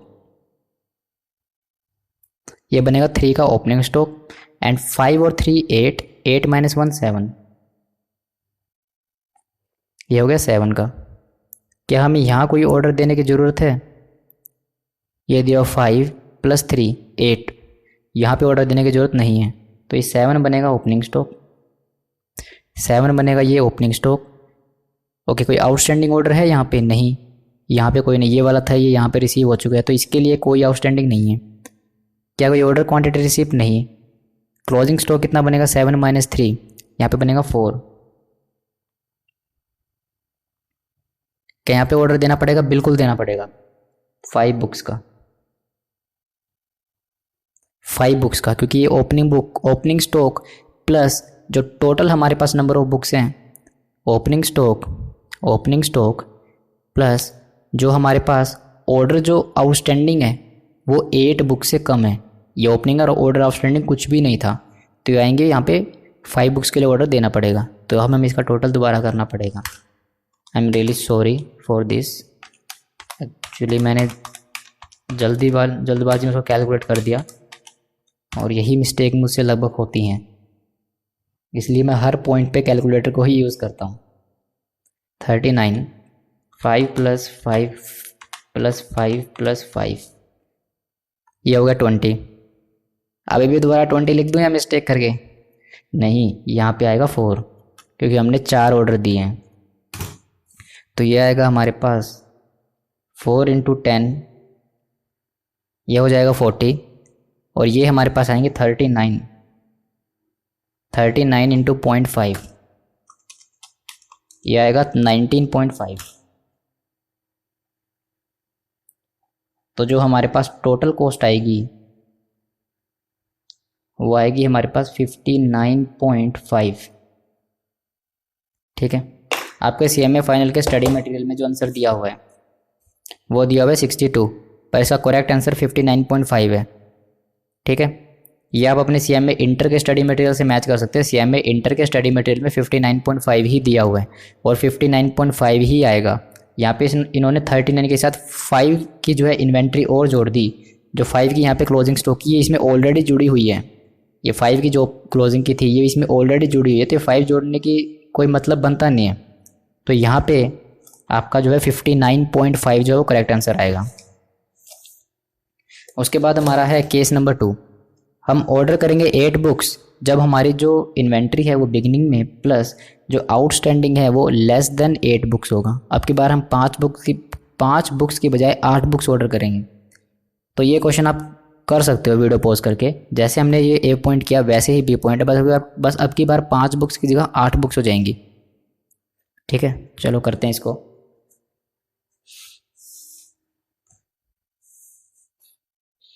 नेक्स्ट टाइम से मैं खुद कुछ भी कैलकुलेशन करने की कोशिश नहीं करूँगा, ट्राई करेंगे हम कैलकुलेटर को ही यूज़ करें, क्योंकि मेरी यही सबसे इसमें कह सकते हैं कि बैड हैबिट है कि मैं फटाफट इसको कैलकुलेट कर देता हूँ, और कहीं ना कहीं कैलकुलेशन में ही मेरी मिस्टेक निकलती है हर बार। चलो कोई बात नहीं।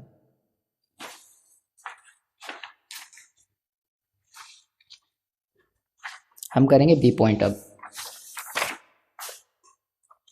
हम कर रहे हैं इसका B point. B point order, हम ऑर्डर करेंगे यहाँ पे 8 books.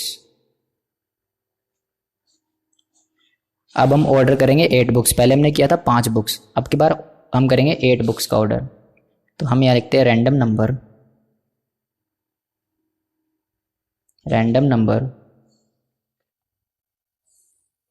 Then demand, random number demand, then opening stock,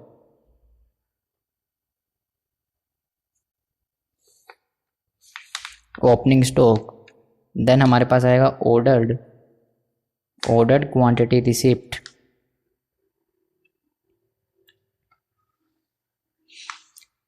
demand, opening stock, order quantity receipt, then closing stock,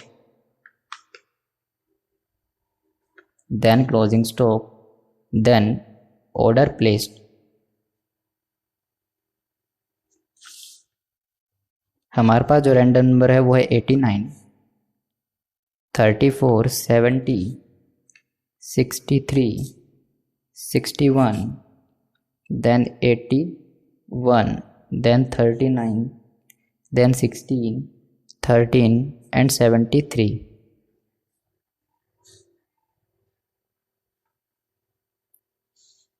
eighty 89 के लिए कितनी डिमांड होने वाली है? 89 के लिए कितनी डिमांड होने वाली है? 45 से 89 के बीच में डिमांड आएगी 3। 34 के लिए जो हमारी डिमांड आने वाली है वो है 2।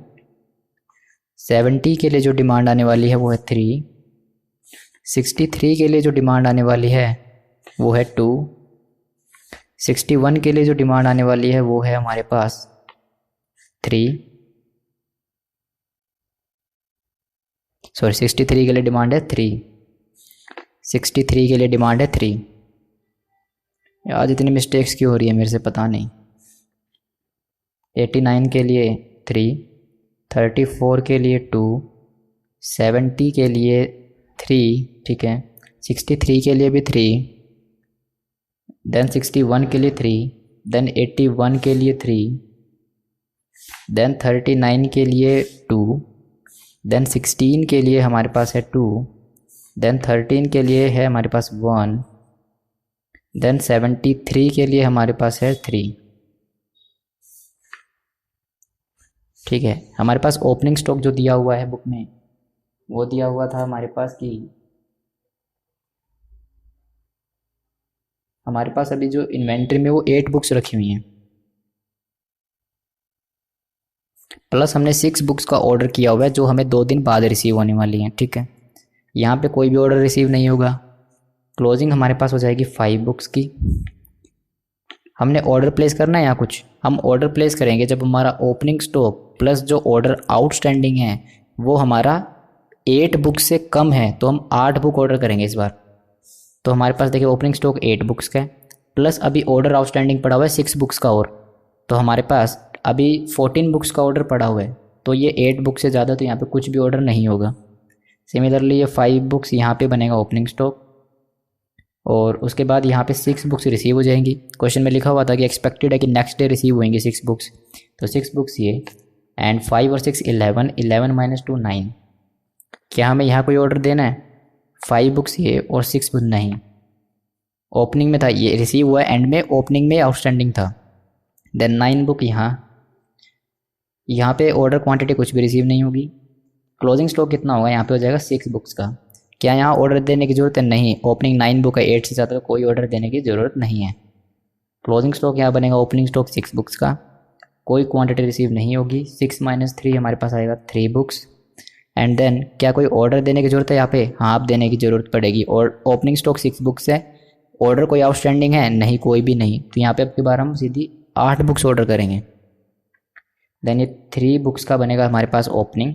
3 माइनस 3 क्वांटिटी रिसीव कुछ भी नहीं होगा, क्योंकि ये वाला यहाँ पे नहीं, यहाँ पे रिसीव होगा।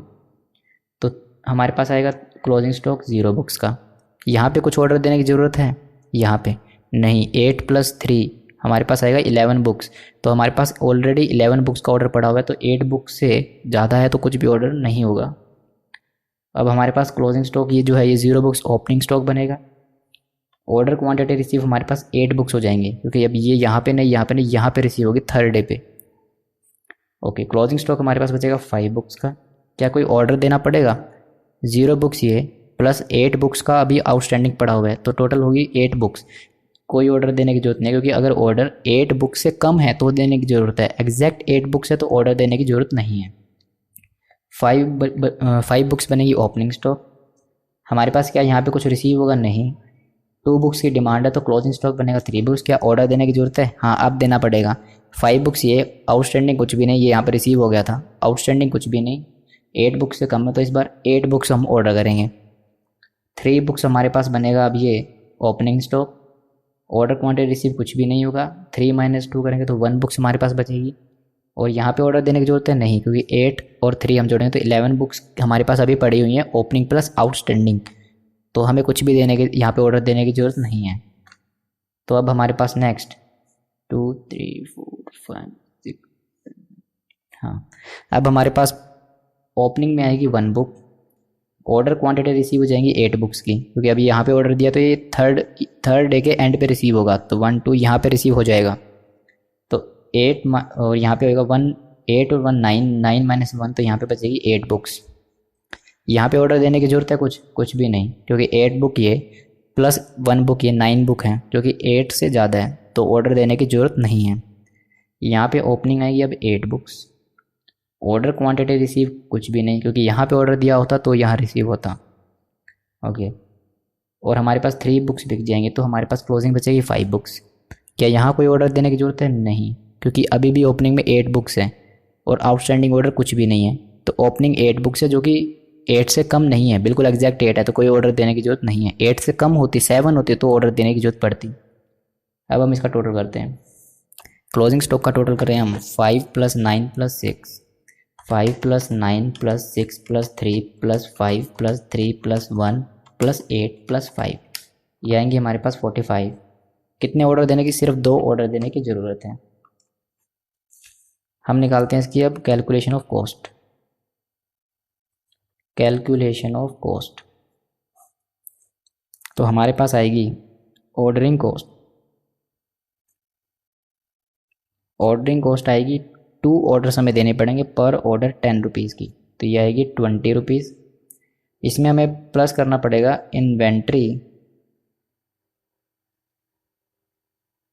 इन्वेंट्री कैरिंग कॉस्ट, ये आएगी 45 × 0.50 पैसा, तो ये आएगा 45 × 0.50 पैसा 22.5, तो ये आएगी टोटल कॉस्ट 42.50। यहाँ पे आ रही है 42.50 और यहाँ पे आ रही थी 59.50। तो बेनिफिट इसमें रहेगा कि हम 8 बुक्स ऑर्डर करें, तो ऑप्शन नंबर 2 जो ऑप्शन नंबर बी है वो बेनिफिशियल है। देखिए 42.5, यहाँ पे 59.5 ही आएगा, क्योंकि जब हमने जैसे अभी हमने सोल्व किया वैसे हमने सोल्व किया तो इसका आंसर देखो सेम आया है, और पहले भी इसी तरीके से हमने सोल्व किया था तो 59.5 हमारा आया, तो इसका 59.5 ही आना चाहिए। तो हमारा आंसर 59.5 ही रहेगा इस केस में भी। ठीक है, चलो हम गलतियाँ करते हैं तो इस वजह से ये बात प्रूफ होती है कि एटलीस्ट बुक से नहीं हम कॉपी कर रहे हैं, हम खुद से ही कर रहे हैं। ठीक है, चलो अब हम करेंगे हमारा नेक्स्ट इलस्ट्रेशन। ठीक है, मैं ये गलती कर रहा था तो पीछे से बोल रहे होंगे सभी कि कैसा टीचर है ये, देखो प्लस माइनस की गलतियाँ चल रही हैं चलो कोई बात नहीं, होती है कभी कभी। ठीक है, हम करने वाले नेक्स्ट क्वेश्चन।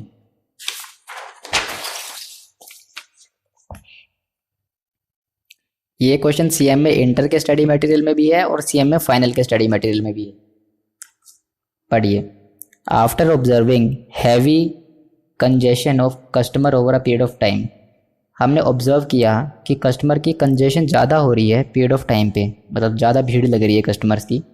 एक पेट्रोल स्टेशन पे हमारे पास एक मिस्टर पेट्रो हैं, उन्होंने डिसाइड किया कि हम सेटअप करेंगे petrol pump facility on is on in a near by site. हम नया पेट्रोल पंप जो है एक नियर बाई साइट जहाँ पे एक पेट्रोल पंप है पहले ही, उसके आसपास एक और पेट्रोल पंप ओपन करते हैं क्योंकि कस्टमर की भीड़ ज़्यादा रहती है। He has compiled statistics related to the potential customer arrival pattern. उसने जब अपने स्टैटिस्टिक्स लगाया, मतलब जब उसने अंदाज़ा लगाया, आप कह सकते हो तुक्का लगाया, arrival on service pattern as given below, तो उसे पता चला कि ये पैटर्न हमारा होता है। He has also decided to valuate the operations by using simulation technique. वो कहता है कि हम सिमुलेशन टेक्निक यूज़ करेंगे। अच्छा जी, ठीक है, बताओ पेट्रोल पंप वालों को भी सिमुलेशन टेक्निक के बारे में पता है। अराइवल अराइवल और सर्विस। अराइवल का मतलब कितनी देर में कस्टमर आएगा और कितना टाइम उसे सर्विस देने में लगेगा। Inter arrival time 2 minutes, 4 minutes, 6, 8 और 10। कस्टमर को आने में 2 मिनट लगेंगे, 4, 6, 8 और इतनी मिनट्स लगेंगे, इसके होने की प्रोबेबिलिटी इतनी है। और कस्टमर को सर्विस देने में 4 मिनट, 6 मिनट, मतलब पेट्रोल डालने में 6 मिनट, 4 मिनट, 8 मिनट, 10 मिनट्स, इसकी होने की प्रोबेबिलिटी इतनी है। क्लॉक जो है 8 बजे स्टार्ट होती है। वही सेम क्वेश्चन जो पीछे हमने किया था, बिल्कुल सेम क्वेश्चन, बिल्कुल सेम क्वेश्चन है। Only one pump is setup, सिर्फ एक ही पेट्रोल पंप हम ओपन करेंगे। फॉलोइंग 12 रैंडम नंबर जो है आप इसे यूज़ कर लीजिए अराइवल पैटर्न के लिए रैंडम नंबर्स को, और इन रैंडम नंबर्स को यूज़ कर लीजिए सर्विस पैटर्न के लिए। ये रैंडम नंबर्स हो जाएंगे सर्विस के लिए और ये वाले हो जाएंगे अराइवल के लिए। आपको कैलकुलेट करना है, बताओ प्रोबेबिलिटी क्या है, कितना टाइम पंप जो है आइडल रहेगा, और average time spend by a customer. बताओ एवरेज एक कस्टमर कितना टाइम स्पेंड करेगा लाइन में लगने में। ये क्वेश्चन कर सकते हो, बिल्कुल कर सकते हो, बस मेरी वाली कैलकुलेशन की मिस्टेक मत करना, बाकी हो जाएगा। तो इसे वीडियो पॉज कर लो और इसे आप सोल्व कर सकते हो, ठीक है। मैं तो करूँगा सोल्व अभी, बाकी अगर आपको करना है तो आप वीडियो पॉज करके और इसको ट्राई कर सकते हो। चलो हम इसे ट्राई करते हैं।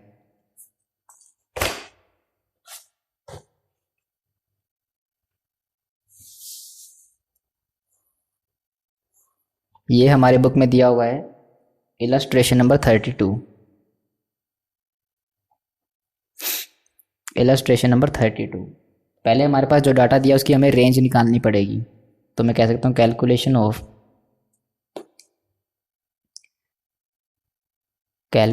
Of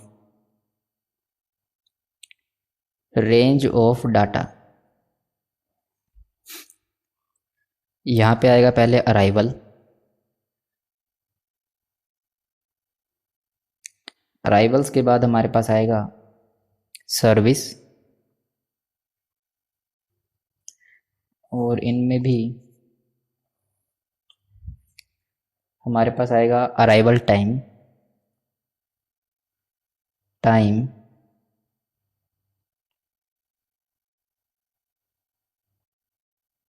then probability, then cumulative probability, cumulative मैंने इसे लिख दिया क्यूमुलेटिव प्रोबेबिलिटी, देन हमारे पास आएगी रेंज, और यहाँ पे भी सेम हो जाएगा टाइम, देन प्रोबेबिलिटी, देन हमारे पास आएगी क्यूमुलेटिव प्रोबेबिलिटी, देन हमारे पास आएगी रेंज। अब देखिए टाइम में दिया है 2, 4, 6, 8 एंड 10। प्रोबेबिलिटी में हमारे पास दी हुई है पॉइंट, प्रोबेबिलिटी में दी है 0.22, 30, 24 एंड देन 0.16, 22,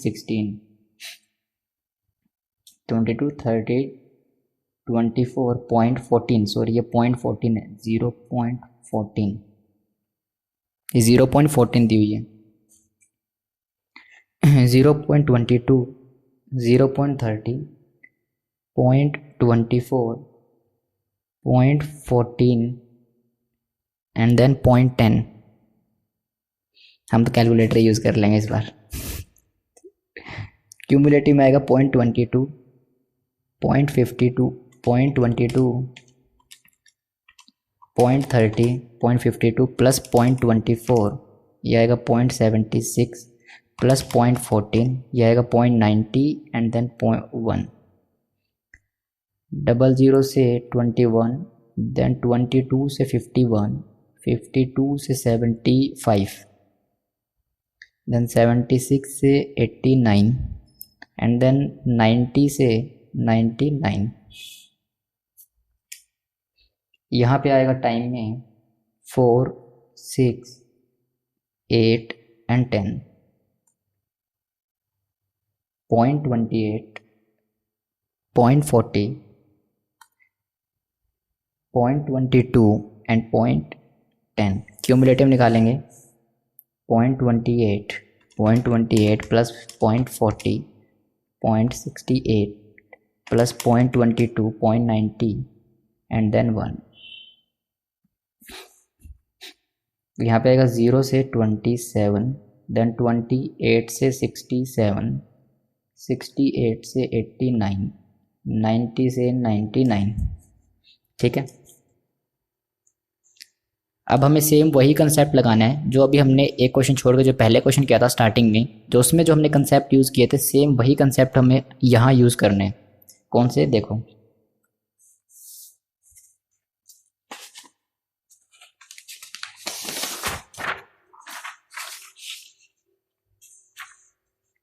अब हम लिखते हैं calculation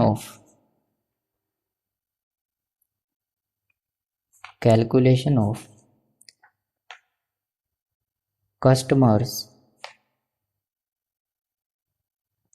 waiting in queue and idle time।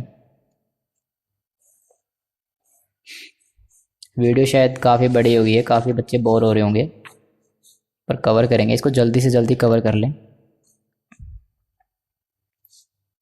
देखिए पहले हमारे पास आएगा यहाँ पे सीरियल नंबर मतलब कस्टमर नंबर 1 2 3 4, मर्जी है, या लिखना चाहो तो आपकी इच्छा, ना लिखना चाहो तो भी चलेगा। उसके बाद है हमारे पास रैंडम नंबर फॉर अराइवल के लिए कितना रैंडम नंबर दिया हुआ है। उसके बाद हमारे पास आएगा एंट्री टाइम इन क्यू, किस टाइम वो लाइन में लगेगा। देन आएगा सर्विस स्टार्ट टाइम, कितने बजे उसकी सर्विस जो है वो स्टार्ट होगी। उसके बाद हमारे पास आएगा रैंडम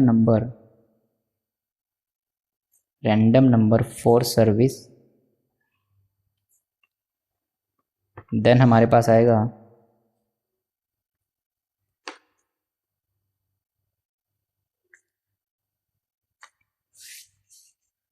हमने यहाँ पे एक पॉइंट मिस किया, रैंडम नंबर फॉर अराइवल में हमें यहाँ पे अराइवल टाइम लिखना भूल गए हम, तो मैं इसी में ऐड कर रहा हूँ, इसी में ही ऐड कर रहा हूँ मैं, नंबर एंड टाइम।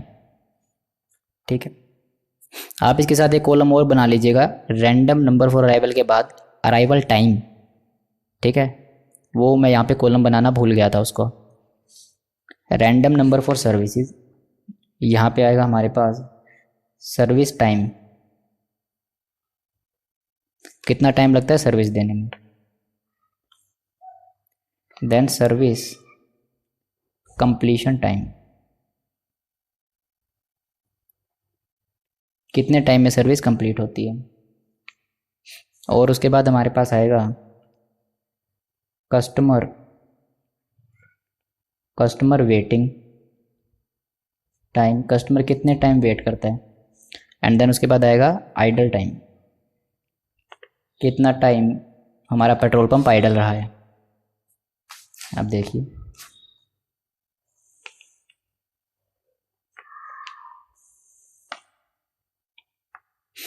अगर एग्ज़ाम में भी आपको ऐसी हो जाए कि कुछ आप यहाँ पे भूल गए कुछ लगाना, जैसे मैं यहाँ भूल गया था, तो कोशिश करो कि इसको काटने के बजाय यही एडजस्टमेंट हो जाए, ठीक है, जितना कम कटिंग होगी उतना पेपर देखने में जो है अट्रैक्टिव लगता है और उतने ज़्यादा मार्क्स स्कोर करने के बेनिफिट जो है चांसेस बढ़ जाते हैं। ठीक है, तो जैसे मैं यहाँ भूल गया तो मैंने यहीं पे टाइम की एडजस्टमेंट कर दी, बिल्कुल राइट है, ये रॉन्ग बिल्कुल नहीं है। ठीक है, सीरियल नंबर 1 2 3 4 5 जितने भी दिए वो देखेंगे हम। रैंडम नंबर क्या है अराइवल के, जो रैंडम नंबर दिए हैं अराइवल के वो दिए हुए 78 78 26 94 then 8 46 then 63 then 18 then 35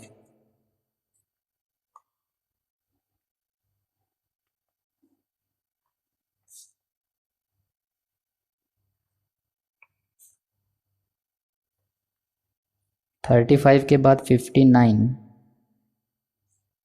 then हमारे पास है 12 12 के बाद 97 97 के बाद हमारे पास दिया है 82 देन टाइम कितना लगेगा हम देख रहे हैं 78 है। मैं रैंडम नंबर सर्विसेज का भी लिख लेता हूँ, रैंडम नंबर को सर्विस दिया हुआ है 44 21 73 96 63 35 57 31 84 then 24 97 44 21 73 96 63 35 57 31 84 24 ये 5 सॉरी 5 ये आएगा 5 देन दिया 37। अब हमें निकालना पड़ेगा टाइम, तो हम रैंडम नंबर को देखें अराइवल के तो हमें देखना है 78 78 यहाँ आएगा तो आएगा 8 मिनट्स देन 26 आएगा इनके बीच में तो 4 मिनट्स देन 94 के लिए आएगा 10 मिनट्स देन 8 मिनट्स के लिए आएगा यहाँ पे 0 से 8 के लिए 2 मिनट्स। मैं इसे फटाफट से पूरा मेंशन कर लेता हूँ। 46 के लिए हमारे पास आएगा 4 मिनट्स 63 के लिए हमारे पास आएगा 6 मिनट्स देन 18 के लिए आएगा 2 मिनट्स 35 के लिए हमारे पास है 4 मिनट्स देन 59 के लिए हमारे पास है 6 मिनट्स 12 के लिए हमारे पास है 2 मिनट्स 97 के लिए है 10 मिनट्स एंड 82 के लिए हमारे पास है 76 से 82 के लिए 8 मिनट्स। ठीक है, और सर्विस के लिए कितना दिया हुआ है 44, तो 44 के लिए तो हमारे पास 44 के लिए आएगा 28 से 67 के बीच में 6 मिनट 21 के लिए आएगा 4 मिनट 73 के लिए हमारे पास आएगा 8 मिनट 96 के लिए आएगा 10 मिनट्स 63 के लिए आएगा 6 मिनट्स 35 के लिए आएगा हमारे पास 6 मिनट्स 57 के लिए हमारे पास आएगा 6 मिनट्स देन 31 के लिए हमारे पास आएगा 6 मिनट्स 84 के लिए हमारे पास आएगा 8 मिनट्स देन 24 के लिए आएगा 4 मिनट्स 5 के लिए भी आएगा 4 मिनट्स और 37 के लिए हमारे पास आएगा 6 मिनट्स। ये हमें डाटा दिया हुआ है पूरा।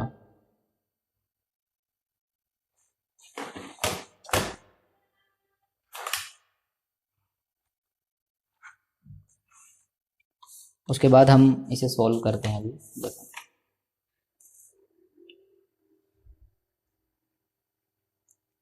देखिए entry time in Q,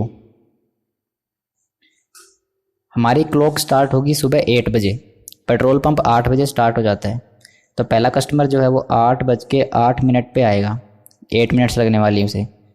service कितने बजे स्टार्ट होगी, जितने बजे वो आएगा 8:08 पे सर्विस स्टार्ट हो जाएगी। उसकी सर्विस में 6 मिनट्स लगने वाले हैं, तो हम कह सकते हैं कि उसकी सर्विस जो है वो 8 बज के हमारी 14 मिनट्स पे 8:14 पे उसकी सर्विस जो है वो कंप्लीट हो जाएगी। क्या कस्टमर को वेट करना पड़ा? नहीं। क्या आइडल टाइम था? हाँ। पंप जो है वो पेट्रोल पंप 8 मिनट्स खाली रहा। उसके बाद नेक्स्ट जो कस्टमर आएगा वो आएगा 8:12 पे, 4 मिनट्स और ऐड कर देंगे इसमें। उसका सर्विस किस टाइम स्टार्ट होगा? 8:12 पे वो आया। प्रीवियस कस्टमर का 8:14 पे सर्विस कंप्लीट होगी, तो इसका मतलब इसकी सर्विस 8:14 पे स्टार्ट होगी और 4 मिनट्स लगने वाले, तो इसका मतलब 8:18 पे इसकी की जो है सर्विस कंप्लीट होगी। वीडियो पॉज करके अभी भी अगर किसी को लगता है, कॉन्फिडेंट है, वो कर सकता है, तो वो अभी इसको स्टार्ट कर सकता है। कस्टमर को वेट करना पड़ा? हाँ। 8:12 पे आया, 2 मिनट से उसे वेट करना पड़ा। क्या पंप आइडल रहा? नहीं, क्योंकि 8:14 पे प्रीवियस की कस्टमर की ख़त्म हुई और 8:14 पे ही स्टार्ट हो गई थी। अब जो नेक्स्ट कस्टमर आया वो आया 8:22 पे, उसकी सर्विस स्टार्ट होगी 8:22 पे ही, क्योंकि अभी 8:18 के बाद जो है हमारा पंप जो है वो आइडल रहा होगा। ठीक है। उसके बाद 8:18 पे कस्टमर निकल गया पिछले वाला, और उसके बाद 8:22 पे नेक्स्ट आया। तो जब वो आया जब ही सर्विस स्टार्ट हुई और उसको 8 मिनट्स लगे, तो 8:30 पे उसकी सर्विस कंप्लीट हुई होगी। क्या कस्टमर को वेट करना पड़ा? नहीं। क्या पंप खाली रहा? बिल्कुल रहा। कितने मिनट्स के लिए रहा? 4 मिनट्स के लिए। इन दोनों का डिफरेंस 4 मिनट्स के लिए। देन नेक्स्ट कस्टमर आता है हमारे पास 8:24 पे, उसकी सर्विस स्टार्ट होगी वो होगी 8:30 पे, क्योंकि प्रीवियस की 8:30 पे ख़त्म हो रही है और 10 मिनट्स लगने वाले इसकी सर्विस में, मतलब 8:40 पे इसकी सर्विस कंप्लीट होगी। क्या कस्टमर को वेट करना पड़ा? हाँ, 6 मिनट्स कस्टमर को वेट करना पड़ा। क्या पंप आइडल रहा? नहीं। देन हमारे पास नेक्स्ट कस्टमर आया वो आया 8:28 पे।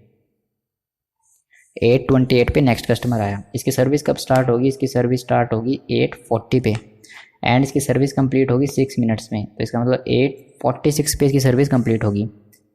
देन हमारे पास क्या कस्टमर को वेट करना पड़ा? बिल्कुल करना पड़ा। कितना मिनट्स करना पड़ा? 12 मिनट्स। क्या पंप आइडल रहा? नहीं, पंप आइडल नहीं रहा। देन 8:34 पे हमारे पास नेक्स्ट कस्टमर आया। ठीक है, इसमें हमने 6 मिनट्स ऐड किए। 8:34 पे नेक्स्ट कस्टमर आया, उसकी हमने सर्विस स्टार्ट की 8:46 पे, क्योंकि इसके आते ही हम सर्विस नहीं दे सकते, अभी प्रीवियस की सर्विस चल रही है। इसकी कंप्लीट होगी तो इसकी स्टार्ट होगी। इसको 6 मिनट्स लगने वाले हैं, तो हम कह सकते हैं इसको 8:52 पे इसकी सर्विस जो है वो कंप्लीट होगी। एंड क्या कस्टमर को वेट करना पड़ा? यस। 8:34 पे आया और 46 पे उसको सर्विस मिली, तो 46 और 34 उसको 12 मिनट्स वेट करना पड़ा। क्या पंप आइडल रहा? नहीं, पंप आइडल नहीं रहा।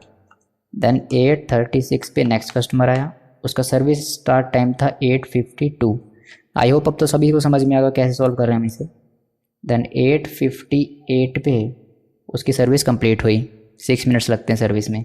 क्या उसे वेट करना पड़ा? यस। 52 - 36 उसे 16 मिनट वेट करना पड़ा। क्या आइडल टाइम था? बिल्कुल नहीं। देन 8:40 पे नेक्स्ट कस्टमर आता है, उसकी हम स्टार्ट करेंगे सर्विस 8:58 पे। 6 मिनट्स लगने वाले हैं, इसका मतलब 9:04 पे इसकी सर्विस कंप्लीट होगी। क्या उसे वेट करना पड़ा? बिल्कुल। उसे 18 मिनट्स वेट करना पड़ा। पंप आइडल था? बिल्कुल नहीं। नेक्स्ट कस्टमर आएगा 8:46 पे, सर्विस उसकी स्टार्ट होगी 9:04 पे, उसे 8 मिनट्स लगने वाले हैं, तो उसका मतलब 9:12 पे उसकी सर्विस कंप्लीट होगी। क्या उसे वेट करना पड़ा? यस। 4 मिनट्स ये 50 10 14 14 एंड 4 18 मिनट्स वेट करना पड़ा। क्या पंप आइडल रहा? नहीं। 9:04 पे प्रीवियस खत्म हुई, 9:04 पे सर्विस स्टार्ट होगी, पंप आइडल नहीं रहा। देन हमारे पास आएगा नेक्स्ट कस्टमर 8:48 पे एंड इसकी सर्विस जो है वो स्टार्ट होगी 9:12 पे, सर्विस जो है वो इसकी कंप्लीट होगी 9:16 पे। देन 8:48 से 2 मिनट्स ये 50 एंड देन 10 12 12 और 12 24 मिनट्स उसे वेट करना पड़ा। देन हमारे पास नेक्स्ट सॉरी नेक्स्ट जो कस्टमर आएगा वो आएगा आपका 8:58 पे 10 मिनट्स बाद, उसकी सर्विस स्टार्ट होगी वो होगी 9:16 पे। क्या उसे वेट करना पड़ा? यस। उसे वेट करना पड़ा 18 मिनट्स और सर्विस उसकी कंप्लीट होगी 9:20 पे, पंप आइडल नहीं रहा। नेक्स्ट जो कस्टमर आएगा वो आएगा आपका 9:96 पे। ठीक है, उसकी सर्विस कब स्टार्ट होगी? 9:20 पे। 9:20 पे सर्विस स्टार्ट होगी और उसकी सर्विस को 6 मिनट्स लगने वाले हैं, तो मतलब 9:26 पे सर्विस कंप्लीट होगी। उसे वेट करना पड़ा, बिल्कुल 9:06 पे आया, 9:20 पे, मतलब 40 मिनट्स उसे वेट करना पड़ा, पंप आइडल बिल्कुल नहीं रहा। अब हम इनका टोटल करते हैं, आइडल टाइम कितना है और वेटिंग कितना करना पड़ा कस्टमर को, 2 + 6 + 12 + 12 + 16 + 18 + 18 + 24 + 18 + 14, यह आया 140 मिनट्स। और यहाँ पे आएगा 8 + 4 12। अब देखिए एवरेज टाइम हमारे पास आएगा, average time spend by a customer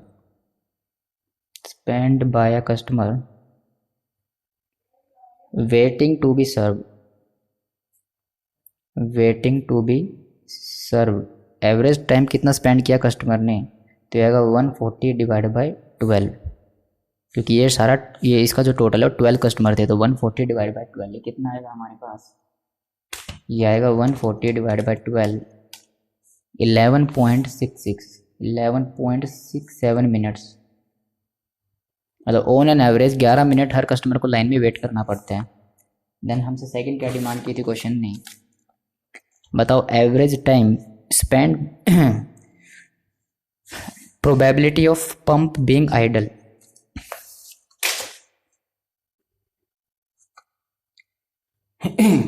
sorry, probability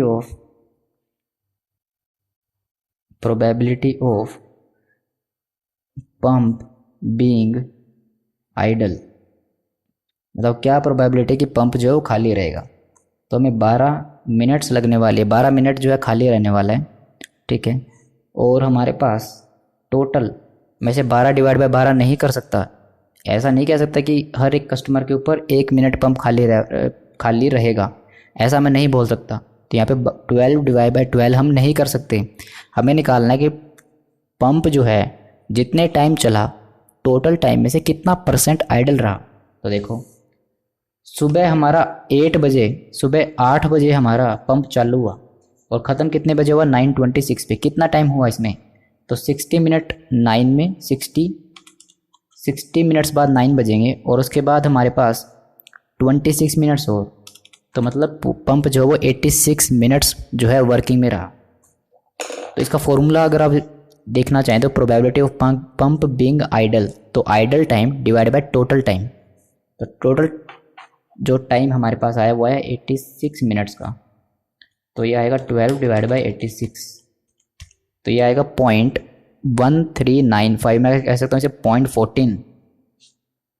0.14 या फिर इसे कह सकते हो आप कि टोटल टाइम में जितना टाइम था टोटल टाइम का 14% पंप जो है वो खाली रहा, ठीक है। देन हमारे पास ये हमारा क्वेश्चन जो है वो कंप्लीट हो गया। हमारे पास जो नेक्स्ट क्वेश्चन है वो हम देखते हैं कौन सा करवा सकते हैं। 2 क्वेश्चन है, दोनों बिल्कुल ईजी हैं, दोनों बिल्कुल ईजी क्वेश्चंस हैं। आपको कुछ नहीं करना इसमें, आपको क्या करना है, आपको टाइम बताना है कितना लगने वाला है, बिल्कुल ईजी है, बिल्कुल ईजी। ये क्वेश्चन आप घर से कर सकते हो, ये क्वेश्चन आप खुद करेंगे। जो टिट फैट साइंटिफिक लेबोरेटरी है वो डिफरेंट टाइप के प्रोडक्ट बनाती है, हाई क्लास इक्विपमेंट बनाती है जो कि साइंस लेबोरेटरी में यूज़ होते हैं। कंपनी के पास 2 तरह की डिफरेंट असेंबली लाइन्स हैं, वो to produce its most popular product, अपने प्रोडक्ट को जो मोस्ट पॉपुलर उसको बनाने के लिए उसके पास 2 असेंबली लाइन्स हैं। ओके, प्रोडक्ट का नाम है प्रेशर, कह सकते हो इस प्रेशर प्रोडक्ट को बनाने के लिए 2 तरीके हैं आपके पास। द प्रोसेसिंग टाइम जो है ईच असेंबली लाइन में जो लगने वाला है वो ऐसे है, प्रोसेसिंग टाइम इतना है असेंबली के लिए 1 असेंबली 2, ये दी हुई प्रोबेबिलिटी, ये प्रोबेबिलिटी है, इसका आप निकालेंगे क्यूमुलेटिव और इन दोनों के लिए निकालेंगे रेंज। फिर उसके बाद ये जो ये नंबर दिए हुए रैंडम नंबर, इसकी बेस पे आप जनरेट कीजिए data on process time for 15 unit के लिए बताइए कितना टाइम लगेगा, एंड कंप्यूट कीजिए expected process time for the product. For the purpose read the number vertically, आप नंबर को रीड करेंगे वर्टिकली, मतलब ऐसे रीड करेंगे वर्टिकली, हॉरिजॉन्टली हो गया ऐसे, वर्टिकली ऐसे। तो उसने लिखा कि आप नंबर को रीड करना वर्टिकली। फर्स्ट जो 2 डिजिट हैं इसके, फर्स्ट 2 डिजिट असेंबली 1 के हैं और लास्ट के जो इसमें 2 डिजिट हैं वो असेंबली 2 के हैं। 41 जो है वो असेंबली 1 का है और 34 असेंबली 2 का है, ठीक है। दिखा देता हूँ आपको, असेंबली 1 के लिए इसने रेंज निकाल दिया, बिल्कुल ईजी है। ये देखिए, पहले 2 डिजिट जो रैंडम नंबर थे वो असेंबली 1 के थे, और उसके बाद के जो 2 डिजिट रैंडम नंबर है वो इसके असेंबली 2 के थे। तो हमने रैंडम नंबर लिखे और इसका टाइम निकाल लिया रेंज में से, ये 182 निकल के आया। ठीक है, हमने निकाल लिया एवरेज टाइम कितना लगता है, 182 लगता है 15 के लिए, तो डिवाइड बाई 15 किया तो एवरेज टाइम लगता है 1 यूनिट के लिए। हम कह सकते हैं कि आपका, हाँ ये एवरेज टाइम, हाँ I am really sorry, average time है 12.13। हमारे पास टोटल 15 ऑब्जर्वेशंस थी, तो उसमें से एवरेज टाइम देखा जाए तो 12.13, और एवरेज टाइम प्रोडक्ट एक A2 के लिए, असेंबली A2 के लिए 11.13। अब हमें 15 यूनिट्स के लिए निकालनी है, तो आप निकाल दीजिए 15 यूनिट्स के लिए।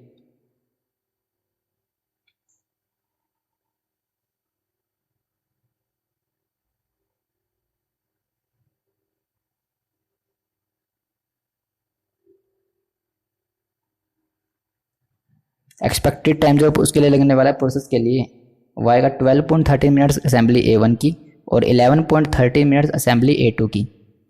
ये रहा हमारे पास आ गया, 23.27 मिनट्स लगने वाले टोटल। इसने एक्चुअल में क्या किया, इन दोनों का टोटल किया पहले और फिर डिवाइड बाई 15 किया। ये आप कह सकते हो 15 यूनिट्स हैं, ये 15 यूनिट्स हैं। पर यूनिट की इसने एवरेज कॉस्ट निकाल ली। ठीक है,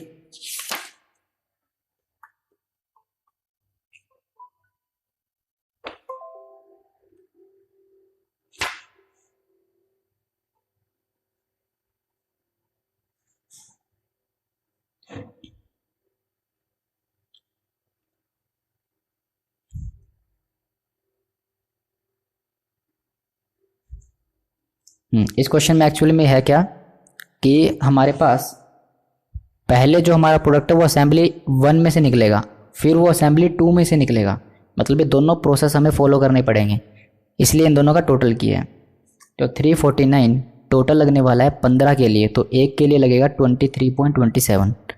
देखो मैं करके दिखाता हूँ, 349 लगने वाला टोटल के लिए, तो 15 के लिए लगेगा 23.26। ठीक है, ये क्वेश्चन आप सोल्व कर सकते हो। ये दोनों प्रोसेस ही नेसेसरी हैं, ऐसा नहीं था कि हमें इनमें से कोई एक चूज़ करना था, ये दोनों ही नेसेसरी हैं। पहले इसमें से असेंबली में से हमारा काम होगा, फिर इस असेंबली में काम होगा। ठीक है, चलो इलस्ट्रेशन नंबर 34 हम नेक्स्ट वीडियो में कवर करेंगे। ऑलरेडी वीडियो काफ़ी बड़ी हो गई है हमारी, कुछ तो मेरी गलतियों की वजह से हो गई है। चलो लास्ट इलस्ट्रेशन है, कुछ भी नहीं है, ये देख लो, वीडियो पॉज कर लो और सोल्व कर सकते हो। इसके लिए कोई सेपरेट वीडियो बनाने की ज़रूरत नहीं है इस क्वेश्चन के लिए। ये तो सबसे ही इजी क्वेश्चन कह सकते हो आप अभी तक का। ठीक है, इसका स्क्रीनशॉट ले लो या फिर इसे वीडियो पॉज करके आप इसे यहाँ पे देख सकते हो पूरा।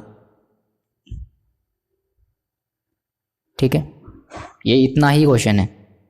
चलो, तो थैंक यू गाइस वीडियो देखने के लिए। अगर वीडियो पसंद आई है तो वीडियो को लाइक कर दीजिएगा और वीडियो को दोस्तों के साथ जो है शेयर कर दीजिएगा, और चैनल पे पहली बार है तो प्लीज़ सब्सक्राइब कर लीजिएगा। ठीक है, CMA के लगभग सभी टॉपिक हम कवर करने वाले हैं यहाँ पे। तो चलो, thank you so much, bye bye, God bless you.